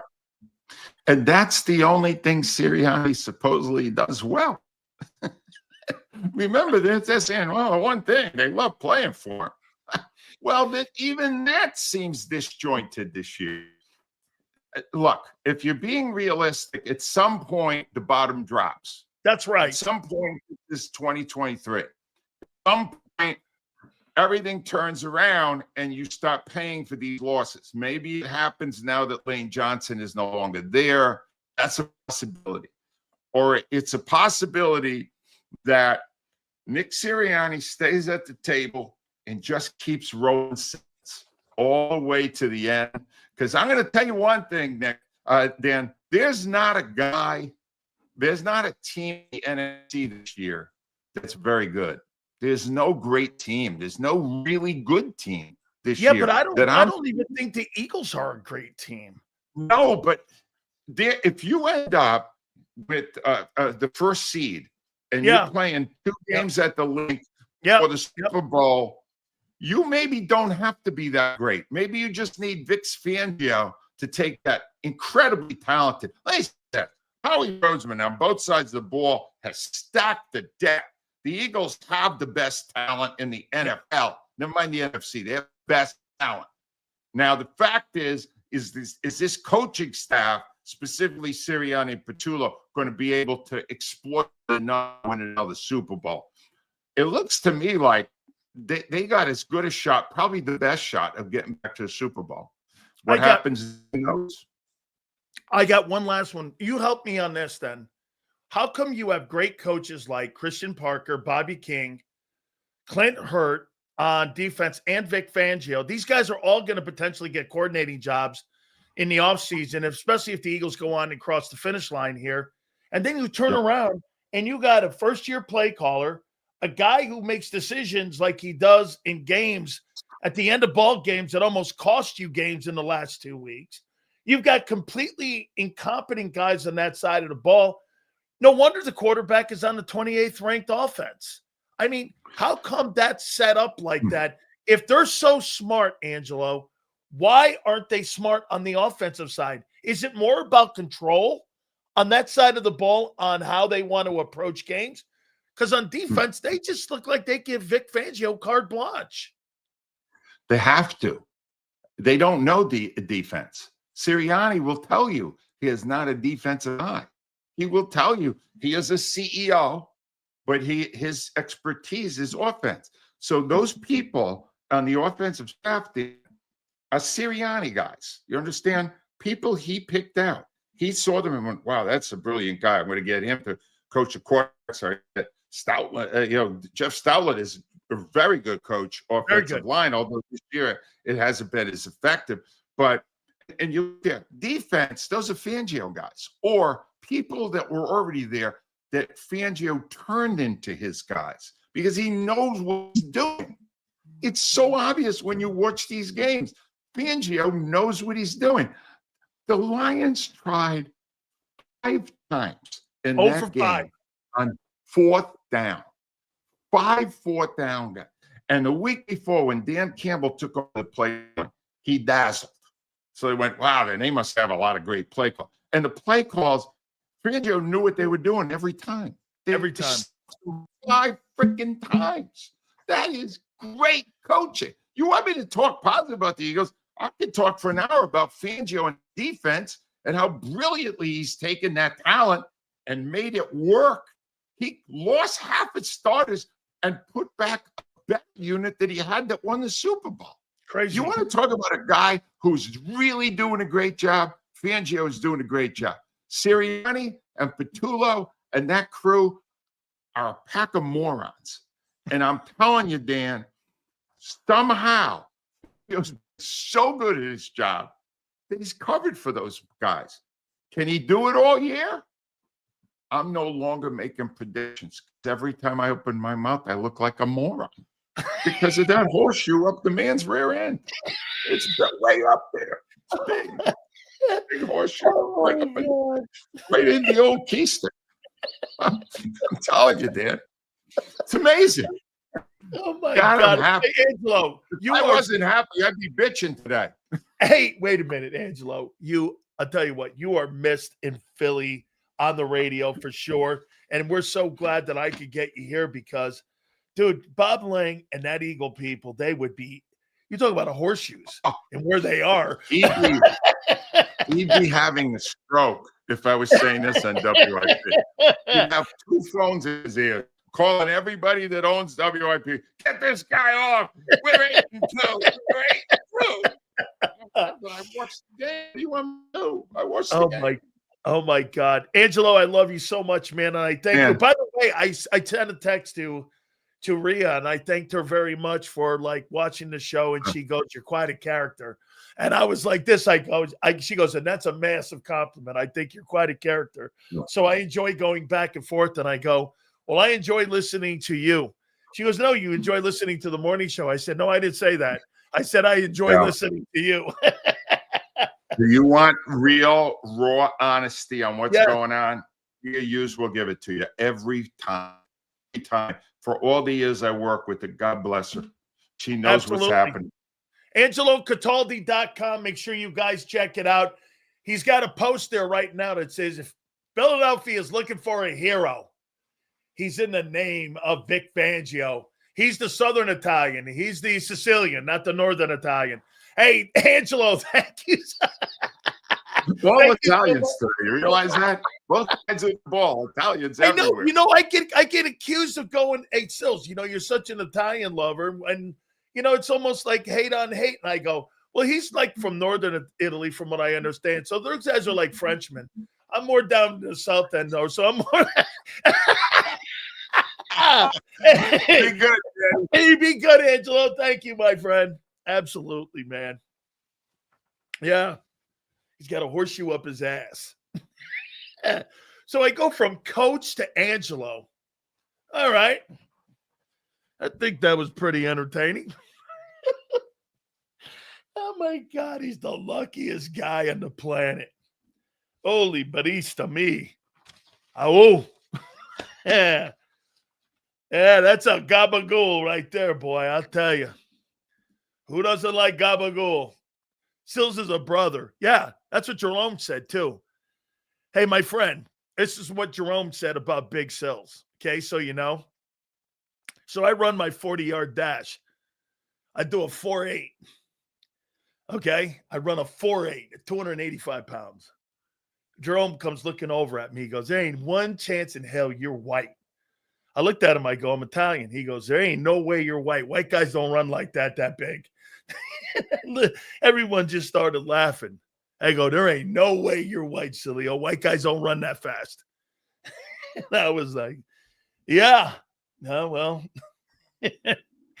Oh, my God. I believe in Hurts also.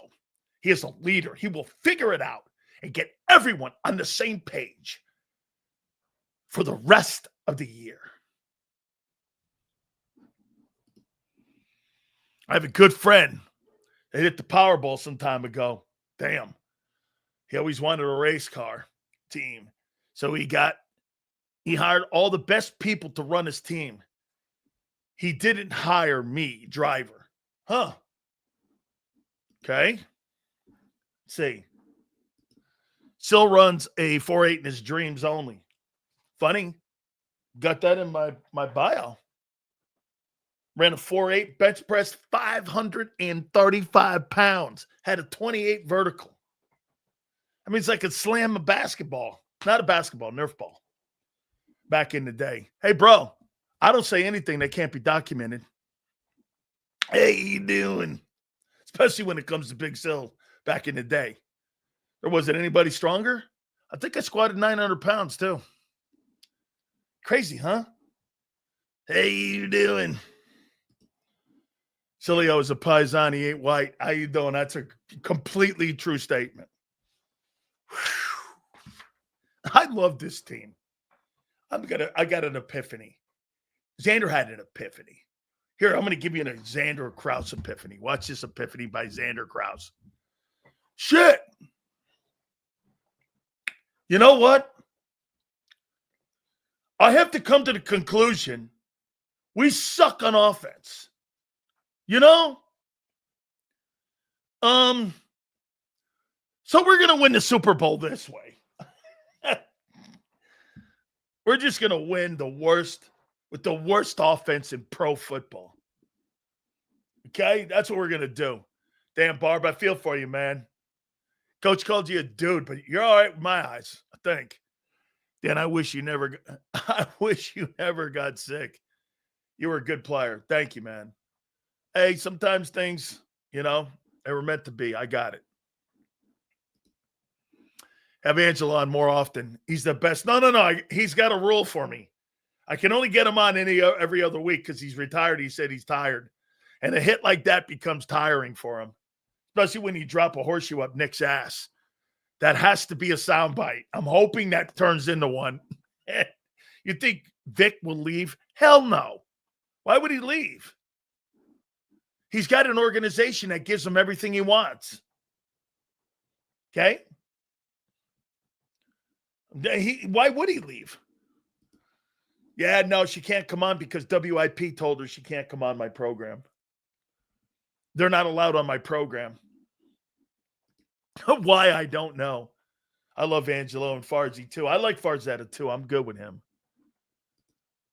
Vic is our king. Are you ready, Big Z?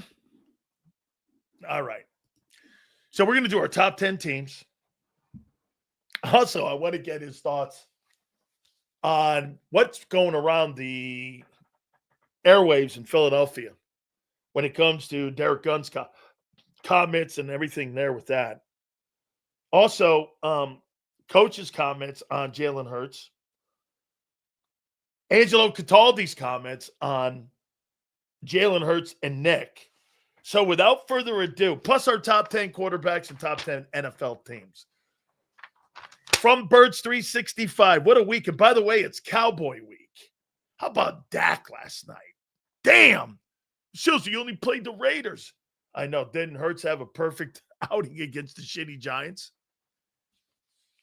Okay. I'm like, without further ado, my friend, Big Z, Xander Krause joins us now. How you doing, bro? What's up, Big Sills? How you doing, brother? What's going on here, man? A lot of laughing today. That's for damn sure. Yeah, yeah, no doubt about it. Great show today. A couple good guests, man. Couple good guests. I like that JD guy, man. Right?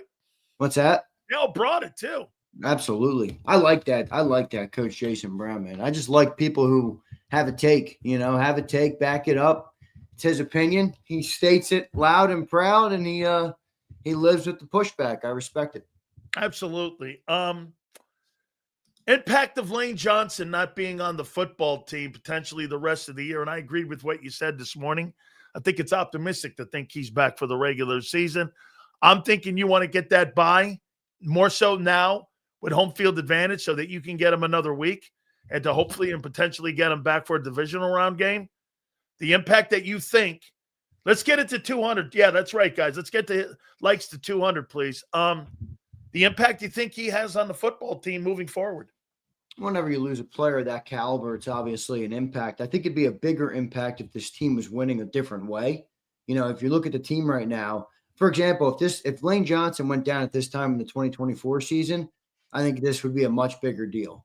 And that's not to try and delegitimize the loss of Lane Johnson. Whenever you lose a player like this, like I mentioned, it's a big loss. But we're not necessarily winning offensively right now. We're not running the ball well, and we're not passing the ball well. And pass protection is not a problem at all for this team. Despite what people are saying about offensive line problems, I get it, but that's not a problem right now. So it's a loss. Don't get me wrong, but the makeup of this team hasn't been based on the offense at all this year, really.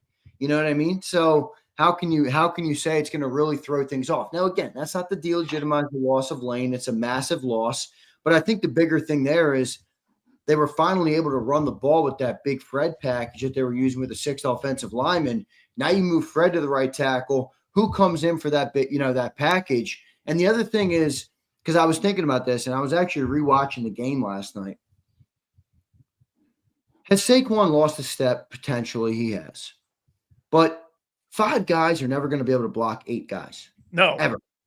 5 guys can't block 8 guys. And right now the Eagles have not threatened teams really at all consistently through the air on the outside, which is allowing teams to just condense and play a brand of football that's hard to run against. So I think you lose some from that area because that big Fred package was what they were able to do. It's easier to block 8 when you have 6 as opposed to 5, but maybe that changes a little bit. Big loss because I think, at the end of the day, you're trying to get this offense going. And, it's easier to do with Lane Johnson than without, right? So got to keep an eye on that. Here's what I'm trying to convince people of. I think the problem that you're having in your run game and in your pass game all goes to the inability of the offense to utilize Jalen Hurts' wheels. And I'm going to make 2 examples for you. Don't you agree the one thing that you notice in the Aaron Rodgers game of today with him with the Steelers, him getting out in the perimeter and being that weapon that he was when he was with the Green Bay Packers and he was winning all those MVPs and creating passing lanes and creating space. He's one of the best throwers, not only in the pocket, Xander, but he was one of the best passers on the move. And it created with his wheels more separation and in space in the zones. It just created more open space. Well, he's limited now. He's not able to do that. So what's happened? It's the elevation of turnovers. Russell Wilson, you see the same thing because these are older players. That's their excuse. What you're getting with Hurts is the inability for them to want to run and have him run. Now, my question comes back to you. And since you're a big Eagle guy, and correct me if I'm wrong, I don't know what an historian you are on this. Isn't this one of the things that Donovan McNabb started fighting at the end of his career, where he didn't want to be known as a running quarterback? He wanted to be known as a pocket passing quarterback, and he took that element away from his game. And I think that hurt his game, and that's what escorted him out of town. Now, Donovan was a different. He was a different. This is by design that Hurts wants to be known more as a pocket passer, so he could be looked at with the rest of those guys. Because Xander, here's the numbers. This is now 27 games. You're ranked 28th after 27 games. Yeah. Nothing's changed from a year ago. Help me out on this. Yeah, and I think that's actually a fair comp by you. I think Donovan ran the ball a little bit different in that he was always still looking downfield. He had a big arm, Donovan. He did. He was more of a pocket guy for sure. Yeah, right, with mobility. But I think that's a fair take. I mean, maybe that is something that Jalen is doing, but he should stop doing it if that's what he's doing. I mean, he's not like Donovan in that he doesn't have that type of arm talent. And that's not even a knock on Jalen. They're just different types of players. I mean, Donovan had a cannon of an arm. He should run the ball more. I mean, it opens things up for him on offensively. And the run game. It'll force defenses to play them differently. So, if that is, I think it's a fair comp by you to point that out and say, is that what's happening? If it is, I would say that they should stop doing that. But maybe it is. I mean, Hurts probably is smart enough to know that if you make all your hay on running as a quarterback, you're not going to last nearly as long. You know what I mean? But look at Cam. Look at Vic. Look at all those dual threat guys. They got banged up at the end of their careers. I mean, Cam Newton was a shell of himself in his last 3 years of his career. He was just a shell of himself. Yeah. Now, I think Jalen is a much smarter runner. Now, I'm going to say something, and I hope people are going to take this the wrong way, but I'm going to say it anyway. Please don't take this the wrong way, but whatever. I don't give a fuck. It's amazing that Jalen hasn't had an injury in his career. Oh, my God. It's a great take. Yeah. You know what I mean? Like, he's a smart runner. He's a very smart runner. He knows how to take hits. He knows how to manage contact. He knows when to get down, when to get out of bounds. Now, he's done it a lot more than he did early, but I just mean most quarterbacks that run the ball a lot, they do get banged up. Remember what Phil said. You have more control of you running in space. When you run, you can know when to get. He does a better job of getting. Hey, dude, I saw Trevor Lawrence try to get down and try to slide. That guy looks like a goofball trying to get down. He can't do it at all. He can't do it at all. Really good at that. Like, he's really gifted at knowing how to protect himself. Well, Hurts has great athletic ability. I mean, absolutely phenomenal athletic ability. So there's no denying that. But, yeah, I mean, I do wonder if that's something on his mind. I don't know. Do you think that's more Jalen or do you think that's more coaching? Is it the coaching in the organization protecting their investment? Or is it Jalen that you think that's like, let me change my game to protect my future? Let me put the player like AJ Brown into this. You think the perception is now that AJ Brown has lost a step because the targets and the numbers are down, and that he's aggravated with that perception, and that's why that targets went up? Angelo made a great point. So it's 30-mile-an-hour winds. You thought you'd get 8 targets and 30-mile-an-hour winds? It's fucking asinine. And you're right. So to me, I would think this. I think the perception, I think Jalen Hurts wants to be looked at as a guy who can get it done in the pocket. And I don't think he has that skill set. I think he can. I think he can, Xander, with his wheels. Yeah, I don't know if it's like he wants to be looked at as he wins from the pocket. I think it's why have they stopped? Well, I think it's more just about his, trying to elongate his career, get better at the other things so that you can. I mean, who has a longer shelf life in the NFL? Yeah, running quarterback or guys who can dissect a defense. But he hasn't gotten better. The offense hasn't gotten better.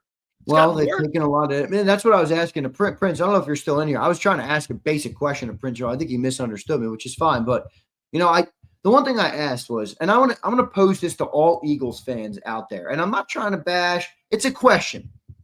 How can we rationalize that Jalen Hurts is an elite quarterback when the entire game plan right now for the quarterback is simply don't turn the ball over? That is not what you ask of elite players. That is not what you ask of elite quarterbacks. Now, Jalen Hurts plays his part in winning for this team. Absolutely. Jalen Hurts is not the reason this team wins. He plays his part. He's not the reason they win. I think it's a fair question at this point where, look, he's a good player. He's doing his job, but I'm tired of hearing, because I think that's a lot of times where our expectation comes from. We all talk about Jalen Hurts like he's this elite player. He's not really an elite quarterback. He's not. From the pocket, he's certainly not. And his play the last couple of years, he hasn't been. He's an elite So what winner. are we going off of? A year and 22? That's it? We're calling him elite? He's an elite winner.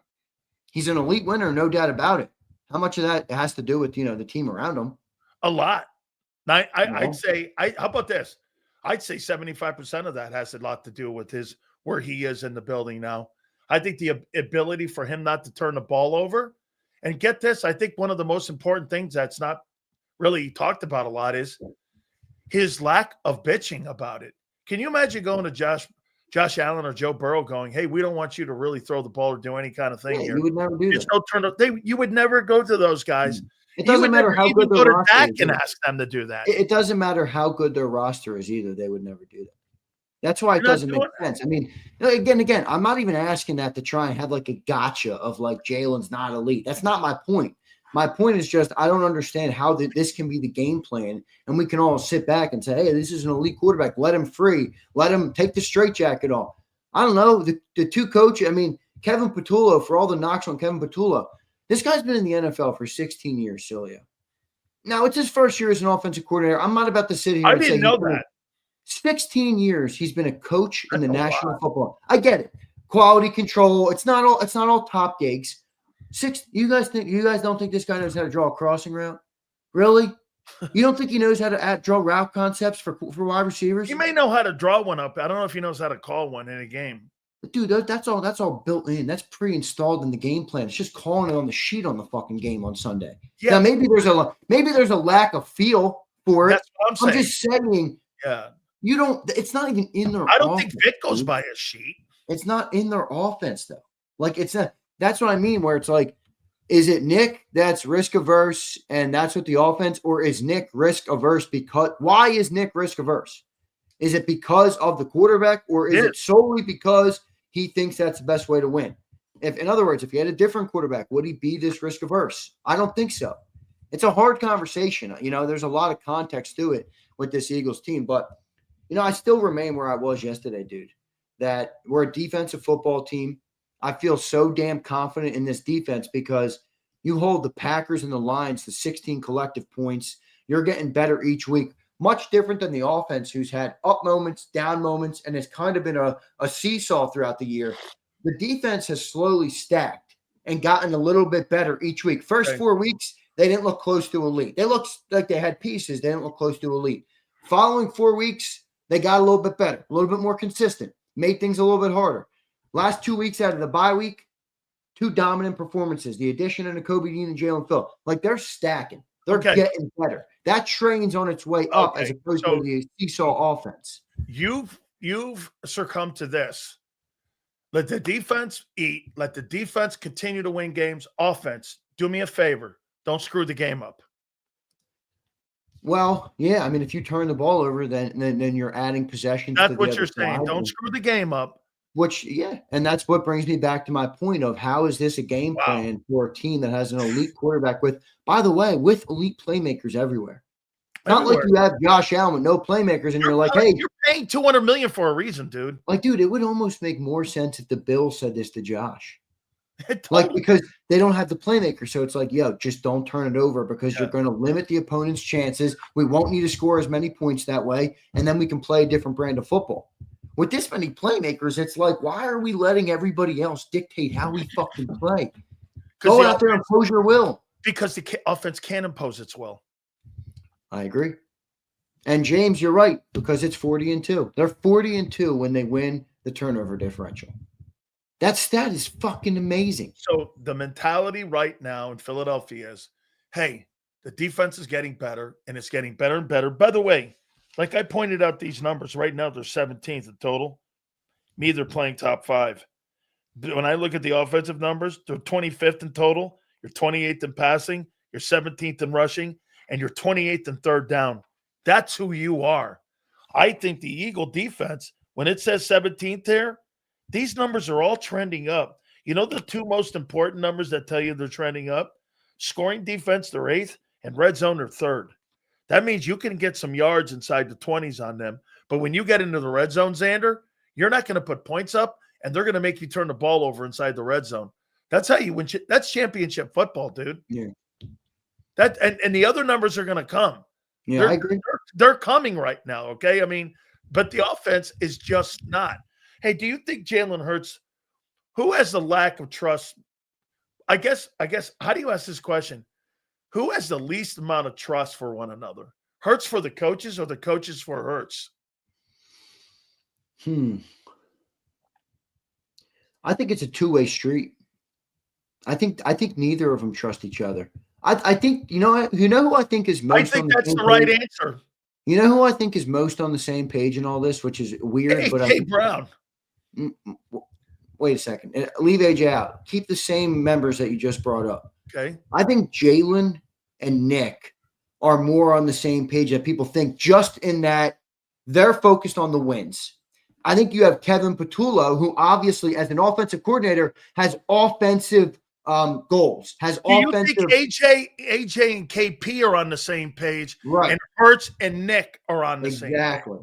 Exactly. And that's the divide. That's just a speculation. I'm not saying that's just a like. Well, we're going to get to the comments here in a minute on that, but I think that's a great fucking take. That, hey, listen, that's why when AJ comes out, he never has a problem with Kevin Patullo, does he?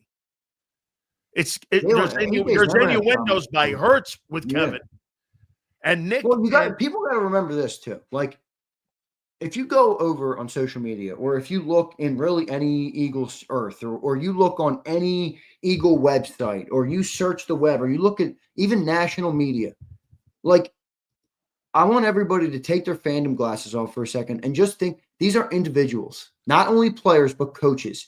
They have their own goals, their own aspirations. They have to protect their reputations, their identities, all these different things. If you're Kevin Patullo, okay, and you're running this offense, whether it's Nick or Jalen, I don't even care. What do you think this narrative is creating around him as a play caller and as an offensive-minded guy? Like, there has to be some natural frustration that comes animosity too. People say my offense sucks, even if it's not what I want to call. Like, and that's where I wonder of just like, where is the human element in this offense becoming a little bit of a problem? Because it'll always be a part of this game. I know everybody wants to dumb it down to wins and losses, and we're a fan of the Eagles, and that's all we care about. But that ain't the only thing that's at play here, man. This isn't Madden. Nick Sirianni's job to get everyone on the same page, though. Why does it take the owner to fucking come off his yacht and to go on the field and to go in there and try to straighten this thing out? Isn't that Nick's freaking job? Well, to some extent, but I mean, Nick has a different job Nick has a different outlook than Patullo, than AJ, than Lurie, than Hurts, than all of them. Okay. He just wants to win the game. And you could make an argument that Nick is made the right decisions as a head coach. Hear me out, okay? I get it. The offense blows. It might be Nick's philosophy. Hear me out, though. I own a business. Somebody put this in the chat. I think it was Morty. Morty, I'm going to give you credit. I think it was you. If I made decisions in my business that had a 95% success rate, okay, everybody who told me I was wrong, I would say, fuck you. I don't care if you don't like the way it looks. I'm hitting at a 95% clip. Nick Sirianni is winning at a 95% clip when they win the turnover battle. Like, can you really blame Nick for that? Hear me out. I get it. The offense is ugly. I understand. No. I think that's it's bigger. Crazy levels. I think it's bigger than that, though. Okay. Well, if that's the case, and you're not wrong, that I'm winning at that percentage of a clip, well, then you got the wrong guys in the room, or I'm buying in. I agree. Then you got the wrong people in the room. You need to exit those guys. If those guys aren't buying into your philosophy, and you're not, Danner, if you said we're doing this, we're winning. Is it that? Or wait, if you said to me, we're doing it this way because we're winning and we need you to do it this way, and we're winning, and I hated it and I fought you, you'd fucking fire me because you have a vision. No, I wouldn't. Now, that's just me, but I wouldn't, because I would say, what's your vision? Like, do you believe that I'm winning, but I could be winning more? That's great Or coaching winning right to a there higher because degree? you want to Or get to a it's the common. margin for error thing. Hey, you're trying to get to a common ground now. So my question would be, do you think those guys are trying to get to a common ground? Yeah, but at the end of the day, ours are for if you use us as a comparison, it doesn't work as well because we don't have a black and white metric as much as they do. Wins and losses. You know what I mean? Like we don't have that. Our success can be gauged a lot of different ways. Got it. You know, so that's where that I think gets off the rails a little bit. But my whole point is that like I can understand if Nick is the reason for this, why he's doing it. At the very least, I can understand why he's doing it. And I can also understand why a guy like AJ Brown, who's like, we're winning, but we don't have to skate by the seat of our pants. We don't have to be the worst offense in football. We don't have to call plays this way. You know, I can understand that as well. Jalen, I think, falls in the middle. Like, I think he's like, because remember, I've heard Jalen say several things. They let me out of my straitjacket was a comment he made a year ago. We got to stop playing to lose was a comment he made in week 3 versus the Rams to Pam Oliver after. He's also made comments, it's going to look how Jalen Hurts wants it to look. So there's been a couple conflicting comments from Jalen Hurts in that area. But I do think he really cares the most about winning, you know, and he's subscribed to that. Now, I want to give you this piece of information. Maybe it doesn't mean shit. In fact, I more lean to it doesn't mean shit, but I think you'll like it. So over on TikTok, the social media platform, Jalen Hurts' mom is very active. She loves TikTok. She posted a bunch of TikToks. She posted a TikTok at the game. Somebody commented on her TikTok and said, tell Jalen Hurts to throw the damn ball. Somebody replied to said comment and said, it's the offensive coordinator. Mrs. Hurts liked that comment, and it's public when they like it. So I saw that floating around on X that she did that. I don't know what it means. I just wonder, like, does Jalen call up his parents? I don't know. I call my parents. You guys call your parents? I would. You know what I mean? Is he like, you know, we're winning, but man, this offense is tough to play in sometimes. And his mom knows that? I don't know. Those are the only people. Mom or boy, man. You know, Let me tell you this: when you're a football player, your aunt, your mom, and your agent. Yeah, right. Who you trust, bro? Yeah, right. The agent got you the money. Hey, by the way, too, don't be shocked if the agent is also going on the perception of all this Jordan stuff too. I have to have a bigger profile. People want you to be looked at in the line of Josh Allen and Lamar Jackson and all these other guys. Sure. There's a lot of pressure on him, bro, to sit there and go like this. That he's the only quarterback in the league that has been questioned since college about his ability to throw the ball. And it's not left him. Bro, since there's been a couple others, but it's never left them either. Like Justin Fields, same time. Okay. Justin Fields. I don't want to really compare Jalen Hurts to that. Josh Allen had a similar thing coming out of college at Wyoming. Remember, he had a cannon of an arm. First 3 years, he was called major inaccuracy. Yep, first 3 years, turnover machine, major inaccuracy, accuracy problems with Josh Allen.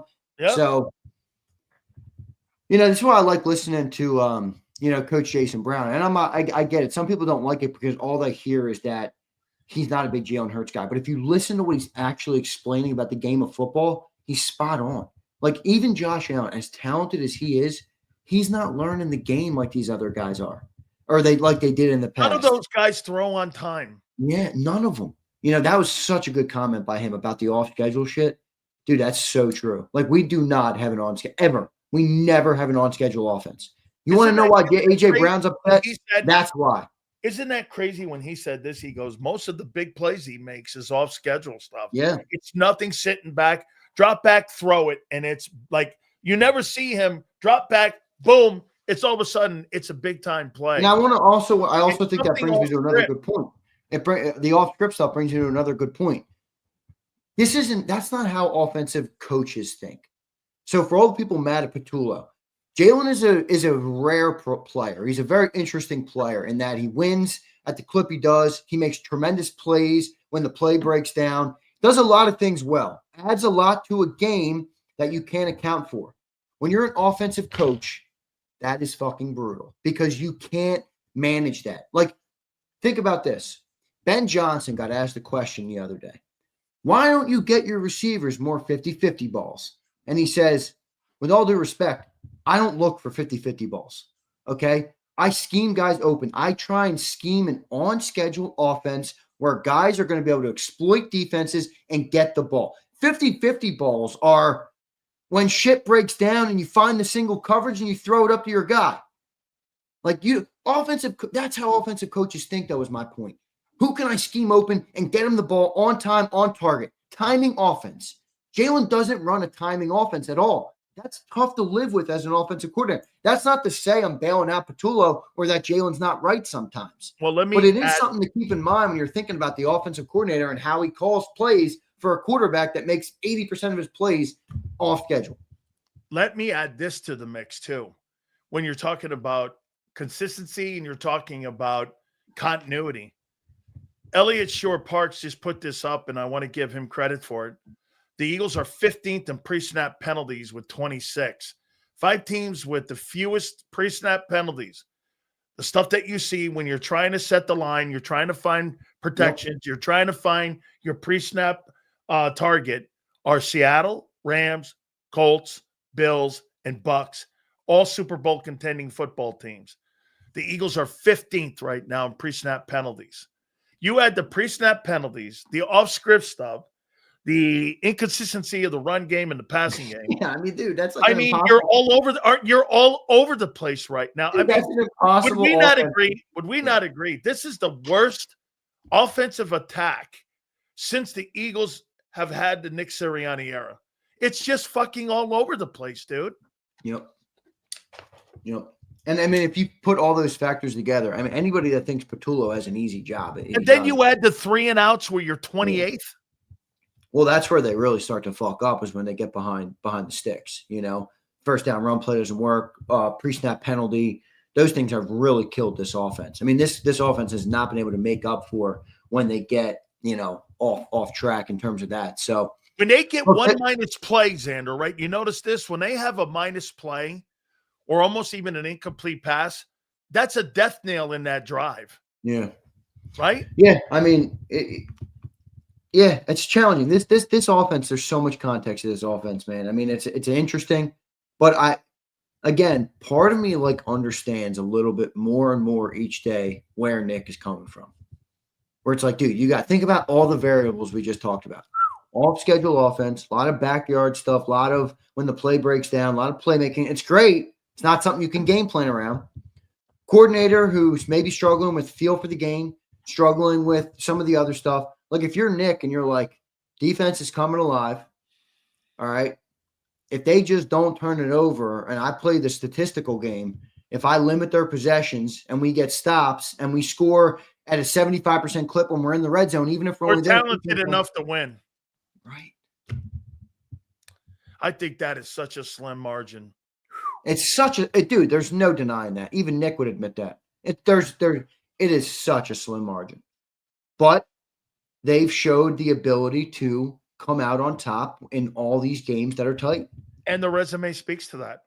So, I understand why Nick is not changing. Okay. Now the elephant in the room. What do you make of all this stuff going on behind the scenes here with the team? Now, look, we're talking about on field. Let's talk about what's going on between the combatants, KP, Nick, and Jalen. You think Jalen's is now? There's 2 ways of looking at it. Do you think he's doing this? I think these guys don't know what the fuck they're talking about, and I'm going to take the game into my own hands, and I'm going to run the offense the way I see it. Or do you think it's this, to what you said? I'm on page with Nick. The rest of the offense is on page with Kevin Patullo, and somehow we're trying to make a soup out of this thing here. It's a little bitter right now, but yet it's edible. That's kind of what it is. I think Nick is taking a preventative measure to avoid the conflict that you're speaking of, and that's existing in the locker room that Derek Gunn reported on. Think about it. Do you believe that exists? Everything that we just talked about, it all lines up perfectly. Everything we just talked about. When you're a coordinator or a wide receiver, it's impossible to be happy in this offense. So if you're Nick, you literally just take the preventative measure, play risk averse, don't push the ball downfield, get the complex concepts out of the game where maybe Jalen would struggle with, and simplify this thing. And then I'll rely on my defense and the home run ball if we need it here and there. Like, dude, Nick is taking a preventative measure to maybe prevent a stalemate between exactly what Derek Gunn reported. Jalen, people are upset with Jalen inside the building. When Derek reports that, who do people think he's talking about? I think he's talking about AJ, Devontae, and Kevin Patullo. That's how I see it. And potentially, I'll say this. I know a lot of people think Jeffrey Lurie loves Jalen. He certainly does. I think Jeffrey Lurie leans more to the side of offense. Now, he's obviously going to be good with the winning. And that's where I think Nick Sirianni has earned more respect than people are giving him. The winning is going to supersede it. But if they start to lose games on these slim margins, he's going to tell Nick, open up the offense, and we're going to see where the problem is. Okay, I'm going to put this in movie terms to you. Do you think Jeffrey Lurie is this? You think he wants to win Academy Awards for shitty movies? Or do you think he wants Arnold Schwarzenegger and The Rock to have the biggest box office fucking hits? What do you think is the most important?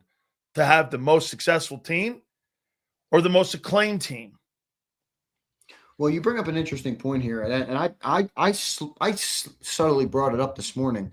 And again, we're speaking to a lot of fans who are listening right now. Appreciate everybody listening. Hit that like button. But they're not gonna view it like this. But like, dude, this is a game. Like, this is a business. This whole thing. It's entertainment.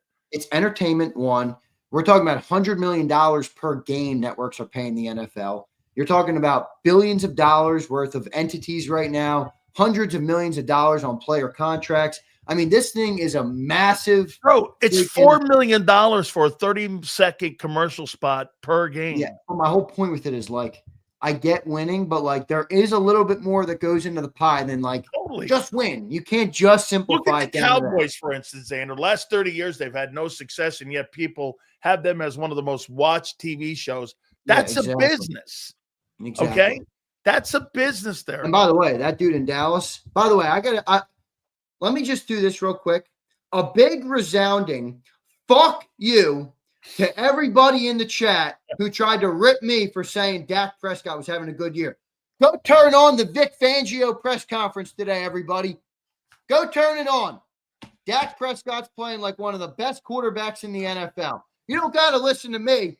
Listen to Vic Fangio. He also said he also all made you Eagle homers are like, don't say Dak is good. Dak's playing great football. Hey, dude, the glazed donuts don't want to hear that. I mean, by the way, I've totally stolen your glazed donuts thing. They're just glazed donuts, greatest man. Phrase ever. Hey, dude, and you know what? You hear Vic say this. That guy makes that offense hum. Yes, he does. He makes that offense. He does. Look at what. Dude, shut the fuck up. Oh my God. Shut up, bitch. Another glazed donut. All right. Hey, we're going to get to the supers here in a second. By the way, hit the like button. We got to get to 200 before the end of the program. Xander, I'm going to do my top 10 teams. Are you ready? Yeah, I got my list. And wait, real quick before you start. Are you having the same problems with this shit I am? Dude, the NFL does not have a lot of good teams. No. You know what? Teams at 3 hey, when I got to my quarterbacks at 6, I went like this. Am I really going to I'm at 3 and 4, and I'm like, they're the third best team. So I really struggle with my list today. I don't know. No. They might be way off. The quarterbacks I struggled after 4. Yeah, quarterbacks are tough, and there's some emerging ones too. Let's get into it. All right, go ahead. Hit me with your. You going teams or quarterbacks first? Teams first. Okay, teams first. At number 10, I got the Chicago Bears. Interesting. I had them right outside mine. I like you putting them in there, though. Number 9, I had the Green Bay Packers. Number 8, I have the Lions. Okay. Number 7, I've got the Bills. Number 6, I have Seattle. Number 5, I have the Patriots. Okay, me and you are on some of these. At number 4, I've got the Eagles. At number 3, I've got the Broncos. At number 2, I've got the Colts. And number 1, I've got the Rams. Like your list a lot. Like your list. I think your list By is the pretty way, good, man. I think those 4 teams, and if you look at what I just did, if you notice, I got Colts and Patriots at 2 and 3. I got the 2 teams that are going to play in the NFC Championship game as of right now, the Rams and the Eagles. Yeah. I don't know how people can say it's a trash list. It's a great list. It's a great list. I mean, me and you are very close in a lot of these areas. I think your list is great. I have the Eagles a little higher, but not much higher. We're right in the same ballpark in the middle. I think your list is great. I mean, I don't see how much different you can make it. I mean, honestly. Let me give you mine. You ready? The only reason I have the Eagles at 4 is because of their offense. If their offense is in the middle of the room, they would be 2. I think that's fair. I think that's completely fair. I have them a little higher. I'm giving them a little bit more of a curve for that defense. All right, I'm going to go. So I'll give you my honorable mentions real quick. So these are guys that fell right outside I'm going to steal that my top 10. Honorable mentions. Honorable mentions. Bears are right outside my top 10. Bucks fell out of my top 10 for the first time. Ravens, because I think they're going to emerge here. Yeah, they're going to win that North. And 49ers. Those are my 4 honorable mentions. Number 10, I got the Kansas City Chiefs. They've fallen down a little bit. I still have this weird belief in me that they're going to come alive and get to the play. I don't know. They might be done, but who knows? You know what? I wish I had stayed on my initial thing when I said I don't think they're making the playoffs, but then I backed up and said they are. I get why you backed up. I have to because of 15. Number 9, I put the Packers. I think they're a great team with a lot of great talent, but man, too streaky for me. Number 8, I got the Buffalo Bills. Impossible disregard what Josh Allen did last week. Yep. That guy is he is insanely gifted. That team is Josh Allen or bust though, and that's why I have them at 8 because their defense is not very good. They're 18th. Their defense is not good, and if Josh Allen doesn't play superhuman, they suck. They suck. I had them at 8 though. Number 7, I put the Lions. Okay, yep. I think that defense is and that Jared Goff, maybe a little bit exposed. Gibbs is great, They have double the amount of losses this year already than they had all of last season. They had 2 losses last year. Number 6, I had the Seattle Seahawks. Me and you are in lockstep there. You had 6 Seahawks. I have Seahawks at 6. I put the Pats at 5 as well. You have the Pats at 5. Put the Pats at 5. Number 4, I put the Colts. Colts, solid quarterback. Great running game, great offensive line, solid D, getting better in my opinion, but nothing super special there. But they got a good setup with the running game, the offensive line, and Daniel Jones, who's playing decent football. Number 3, I put the Denver Broncos. Similar thing there. It's hard to leave this team out of here. All right, they're winning at such a high clip. For all the people who tell me Eagles win all the time, we'll keep the same energy for the Broncos because they're doing the same damn thing. So Broncos number 3, Eagles number 2, and Rams number 1, who have the best offense in football and have a top 5 defense in football or somewhere up there. I don't know where they're graded at or statistically exactly where they are, but they got great playmakers. So Chiefs 10, Packers 9, Bills 8, Lions 7, Seahawks 6, Pats 5, Colts 4, Broncos 3, Eagles 2, Rams 1.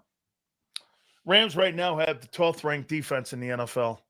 Right, and I feel like they're one of those. Remember, that offense scores a lot and scores fast, so there's more chances for the opposing defenses or offenses to score on that defense. I think with the addition of Jalen Phillips, I think that Jalen Phillips is maybe your Verse. Okay, like he's your Jared Verse. That's a pretty compatible front.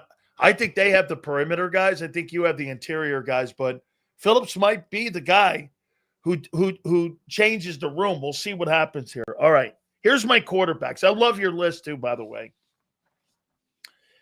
So I struggled, man, finding guys at quarterback here more so. Me too. Dude, my quarterback list, I don't even know what to think. I got to 4 and I went, the rest of these guys are like. If I was a listener of our show, I might listen to my own quarterback list and say that's a shit list. That's how I feel about the quarterback list. I agree here. So number 10, I got Bo Nix. I'm good with that. He's 9-2. Yep. He's beating Kansas City. He's beating the Eagles. I mean, I don't know what Wait a second. These are all the people who tell you Jalen Hurts is elite because he wins. Yeah. Bo Nix wins. If you're using that metric, what the hell? Bo Nix should be in here. Caleb Williams maybe should be in here. He's 7-1 in his last 8 games. Dude, I couldn't put him in, but I almost did. Think about that. I got it, man. Number 9. Sorry, I keep cutting you. 9, I got Jalen Hurts. Okay. I put him in my top 10, man. Can't dismiss the 8 and 2. This is where you're going to get shitty, maybe. I got Dak Prescott at number 8. Okay, I got Dak higher on mine. Okay. Bro, I didn't want to do it, and I had erased it, but I'm going to do it. I put Caleb Williams 7. All right, that's high. That is woo. Woo. He's in my honorable mentions, but not 7. But all right. I got Sam Darnold 6. He just threw 4 picks. Well, hear me out. Caleb Williams is 7-1 in his last 8 games. I know. I hear where you're at. I couldn't. Wait, you had Sam Darnold 6? 6. He just threw 4 picks. Okay. All right. Justin Herbert just lost. I got him at 5. Wow, that's high. I don't even have Look at the him year on he's mine. having. Look at the year I don't he's think he's having that great of a year. Bro, he's second in fucking passing. I know. I think he's falling off though a little bit. Tons of turnovers coming in. Bro, he's having a really good year, man. I'm just saying he's had a bad couple of weeks. Remember, this is a year list. This isn't an overall list. I'm going off of this year. Okay. He's dropped on my list. That's all. So Justin Herbert's got 20 touchdowns and 9 picks, and he's got 2,700 yards passing. 66 quarterback percentage. He's fallen off. Dude, look at his last 2 games. I know. I get it. His tackles are hurt. I'm not trying to say it's all because of him. I told you after 4, I fucking. Bro, you told me we're doing lists based on the current year. I'm going off the current year, baby. Yeah. Herbert fell for me. All right, who you got 4? I got Daniel Jones here. I got him at number 4. I've got Josh Allen at number 3. I've got Drake May at 2. And I got Stafford at 1. See, to me, my 4, they make more sense to me. Jones, Allen, May, and Stafford. Those are the 4 best quarterbacks in the NFL right now this year, in my opinion. Herbert's I don't probably hate high. all of your list, but I hate some of your list. Yeah, Herbert's probably too high. Caleb Williams, dude. If All right, you want to hear mine? Yeah, I do. All right, let me give you mine. Eagle fans, get ready to be mad at me. I'm the bad guy now, okay? I got to give you, ready? You're going to be mad at me now because I'm taking it too far. I have 6 honorable mentions. What the fuck? I mean, is it a top 10 list or what? But Caleb Williams is an honorable mention. Baker Mayfield is an honorable mention. Herbert's an honorable mention. Bryce Young is an honorable mention. On the come up a little bit. Jordan Love is an honorable mention. Jared Goff, honorable mention. Number 10, Jalen Hurts. Okay. Number 10 right now. Number 9, Bo Nix. Number 8, Sam Darnold. Number 7, Daniel Jones. Number 6, a lot of this is based on my belief that he will return to form. Lamar Jackson. Oh, okay. All right. Number 5, Dak Prescott. Done listening to Eagle fans who tell me I'm not allowed to put Dak on the list. That dude, I'm sorry. I watched the game last night. I have 2 takeaways from the game. 1, I understand playing that way doesn't always lead to wins. Okay, I'm happy with our wins. Number 2, why the fuck does it look so easy for him to get his receivers the football? Because it's so easy. It's the easiest thing in the world for Dak Prescott to get his 2 receivers the ball. Jalen Hurts can't get his 2 receivers the ball. It looks like he's grinding gears, scratching his nails on a chalkboard to get these guys the football. I don't understand why it's so hard for the Eagles to get their guys the ball. Dak gets the guys the ball. So easy, man. Okay? I think Sileo is frozen. Let me see if he comes back. Yeah, Sileo is completely frozen. Wait, you back? There you are. Really? It froze? Yeah, you're froze for like a couple of seconds, like a minute there. Huh. All right, you back? Did you hear what I put? Yeah, I did. I put Dak at 5, All right. Again, guy gets his playmakers the fucking ball easily. All right. Number 4, Pat Mahomes. Again, now people like, I don't know why he's that high, but he's Pat Mahomes, I guess. Number 3, I got Drake May. Number 2, I got a massive surge from Josh Allen. I'm sorry, you put up 6 fucking touchdowns, dude. I'm with a team that I don't think has a lot of 357 yards in offense. I mean, that dude can play. And number 1, I got Matthew Stafford. 37 years old. He's the best quarterback in the game right now. Yeah, shooting up morphine or whatever the hell he's doing for his back. Look what he's – did you hear that one number, too, that coach said about – help me out on this. How is Devontae Adams not in the top 10 in targets and he's leading the NFL in touchdown receptions? It's because you got a fucking elite quarterback throwing in the ball. You're not just – get this, Xander. You're not just getting him targets. You're getting him quality targets. I like your list, dude. All right, I'll rattle off one more time. Hurts 10. I think I went generous there for you buttercups who need it. Could have easily replaced him with Baker. Could have easily replaced him with Herbert. Could have easily replaced him with fucking Bryce Young, who's resurged, okay? Bo Nix 9. You did Sam that. Darnold, You did that for all the glazed donut guys. Yeah, for the Glazy boys. For the Glazy boys. For Brian Waddingtons of the world. Yeah. Darnold 8. Daniel Jones 7. Lamar Jackson 6. Dak Prescott 5. Pat Mahomes 4. Drake May 3. Josh Allen 2. And Matthew Stafford 1. Oh, my God. I can't believe you had Dak that fucking high. That's great. And you're right to do that. Dak is playing, dude, Dak's got one of the worst defenses in pro football. No doubt. Like, no, he has the second worst. What is the quarterback's job?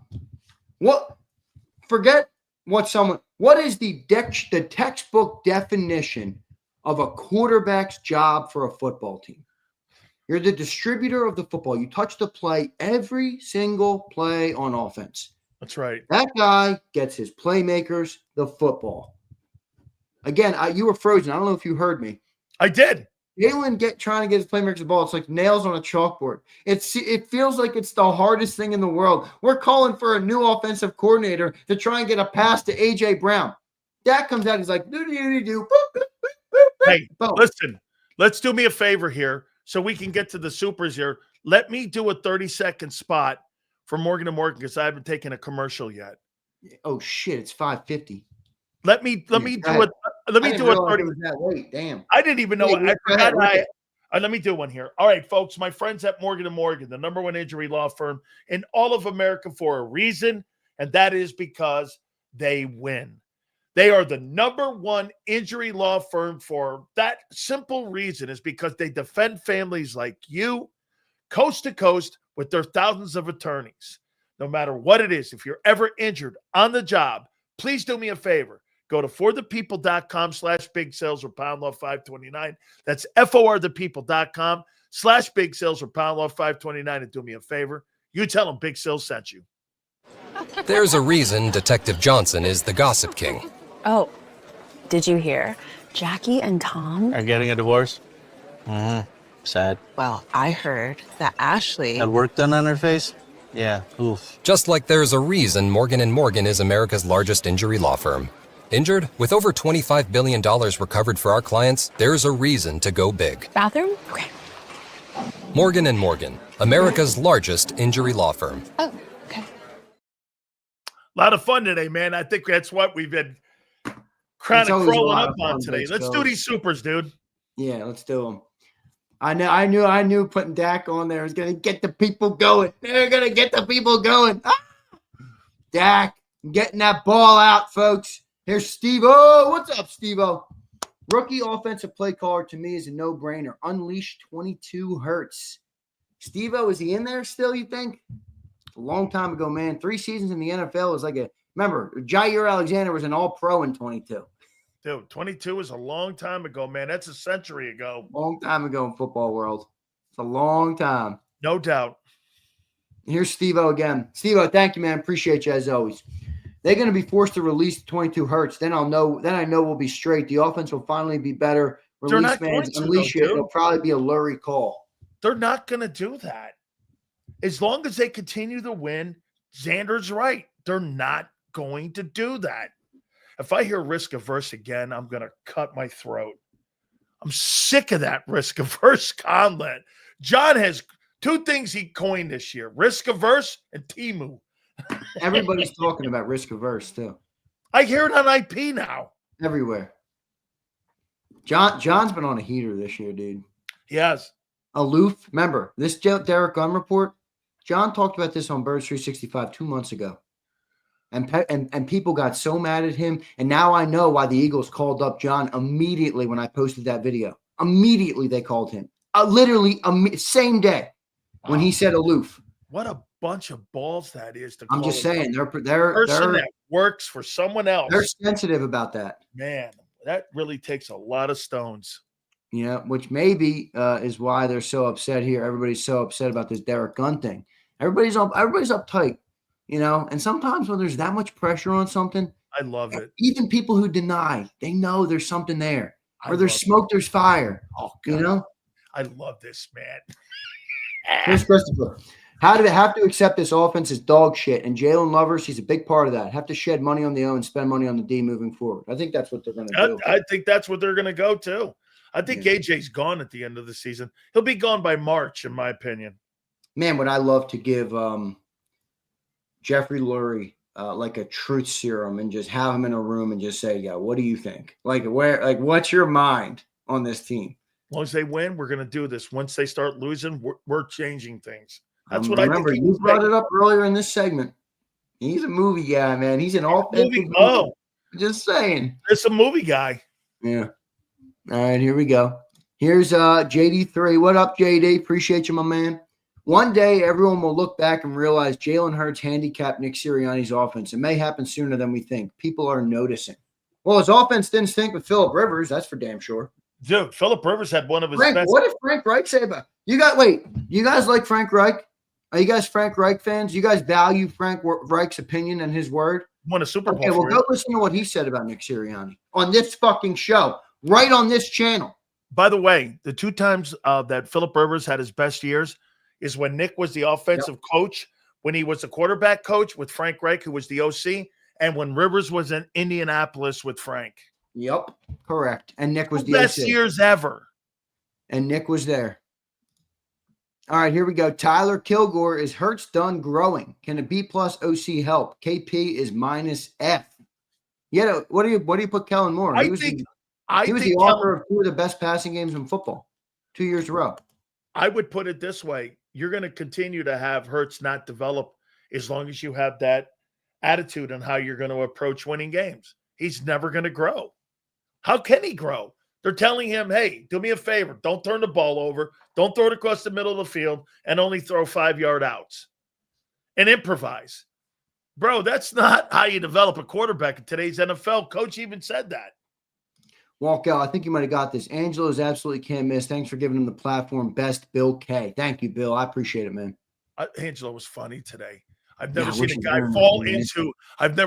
fall into a patch of clovers. By the way, you fall for it too, man. You go right into his shit, man. You're like, yeah. I got it. Oh no, I throw the logs. He's a little delulu about Jalen Hurts. What's that? He's a little delulu about Jalen Hurts. Oh, he is, but I like throwing logs on fires, man. I do. I won't lie about that. Here's Mahil. You might have got this. Sill's offense was bad under Nick, so they gave it to Shane. Then it was bad under Brian, Nick's boy. Then it was better under Kellen. Now it's bad under Nick's Bobo. Are we seeing a trend yet? You think the offense was bad under Brian Johnson? Boy, you must really think it sucks. Dude, it was 8th overall, really. 8th overall. They were the 16th ranked passing offense. We even sniffed the 16th ranked passing offense in 2 years. Dude, think of that. And you're fucking, what is it? Wait a minute. Last 2 years, regular season. Let me get this right again. So you're 22-5. You're fucking crazy. Dude, Angelo's right, though. I've never seen anything like this. I've never seen anything like this, Xander. Yeah, what was the quote he used? I wrote it down. I put, this is a football miracle. Yeah. Oh my God! Did we get all the supers here? Here we got. Here's one more. Michael. I think Michael's a resident Cowboy fan. He might be happy with me today. Where's that glazed donut Philly 500? That's tomorrow. I love Philly 500, man. Hey, Michael Irvin Thursday. Oh, that's great. Yo, somebody commented, you got to get Jimmy on to talk about the coaching philosophy here. Okay. Risk averse, limiting possessions, things like that, where I wonder, like, a coach like that would have a great perspective on what we talked about today. I think Is he'd be Nick on Nick's actually side. smart to do this? No, You I know? think he'd be on Nick's side because you know what his two things were? Penalties and turnovers. Remember what I told you he used to tell us? Here was the number one thing that Jimmy Johnson used to tell us. I don't care about explosion plays. Don't be the asshole that makes the dumb play. And that's the turnover. Right. He That's Nick. hated turnovers, dude. You want to get on his shit list? Have a pre-snap penalty. Wait, so Reyes is saying, so Reyes is team Nick, obviously. But Reyes, if you're team Nick, that means you're going to have some uncomfortable conversations about your boy and your boyfriend, Jalen Hurts. Okay? Big Z. All right, I'm out of here. You end the show. You don't have to go a minute over. Yeah, This I dude gotta talks end this You back gotta rest up that here. voice. Hey, dude, dude, great stuff as always. We had a lot of fun today, man. Today was a We fun always show. do, man. We always do. Yeah, Even when I'm absolutely. pissed off. No, you're You the see- good. No. Wait, do you see what my enlightenment has done for even your No, program? look. You went just like this. Look, hey, I just have to come to grips with it that we're the sorriest offensive pro football. We got a defense that's going to win us. And Jalen, don't fuck up. We're going to win a Super Bowl. That's what you're thinking now. I'm a happier man today. I'm a happier man this week. Okay? You had an epiphany. You're ready to Although rock. being happy is the most overrated bullshit in the world. If you're a man out there, you don't strive to be fucking happy. All right? Get that shit out of here. Sells, I love you, brother. I'll catch you I tomorrow. love you too, man. I'll see you tomorrow, bro. All right, man. That's Big Z. Yes. Oh, yeah. We'll have Battle Royale tomorrow, too. So we'll have a lot of fun. You know that, hey, Lee Smart Combs had a good night last night. And, he had a big night. Dak had a big night. I can imagine Philly 500 is going to be kicking the shit out of Dak tomorrow. So, guys, I appreciate you. Big Z, thank you again, man. Big Joe, thank you. 2 to 6 tomorrow. We shall see you on the flip side.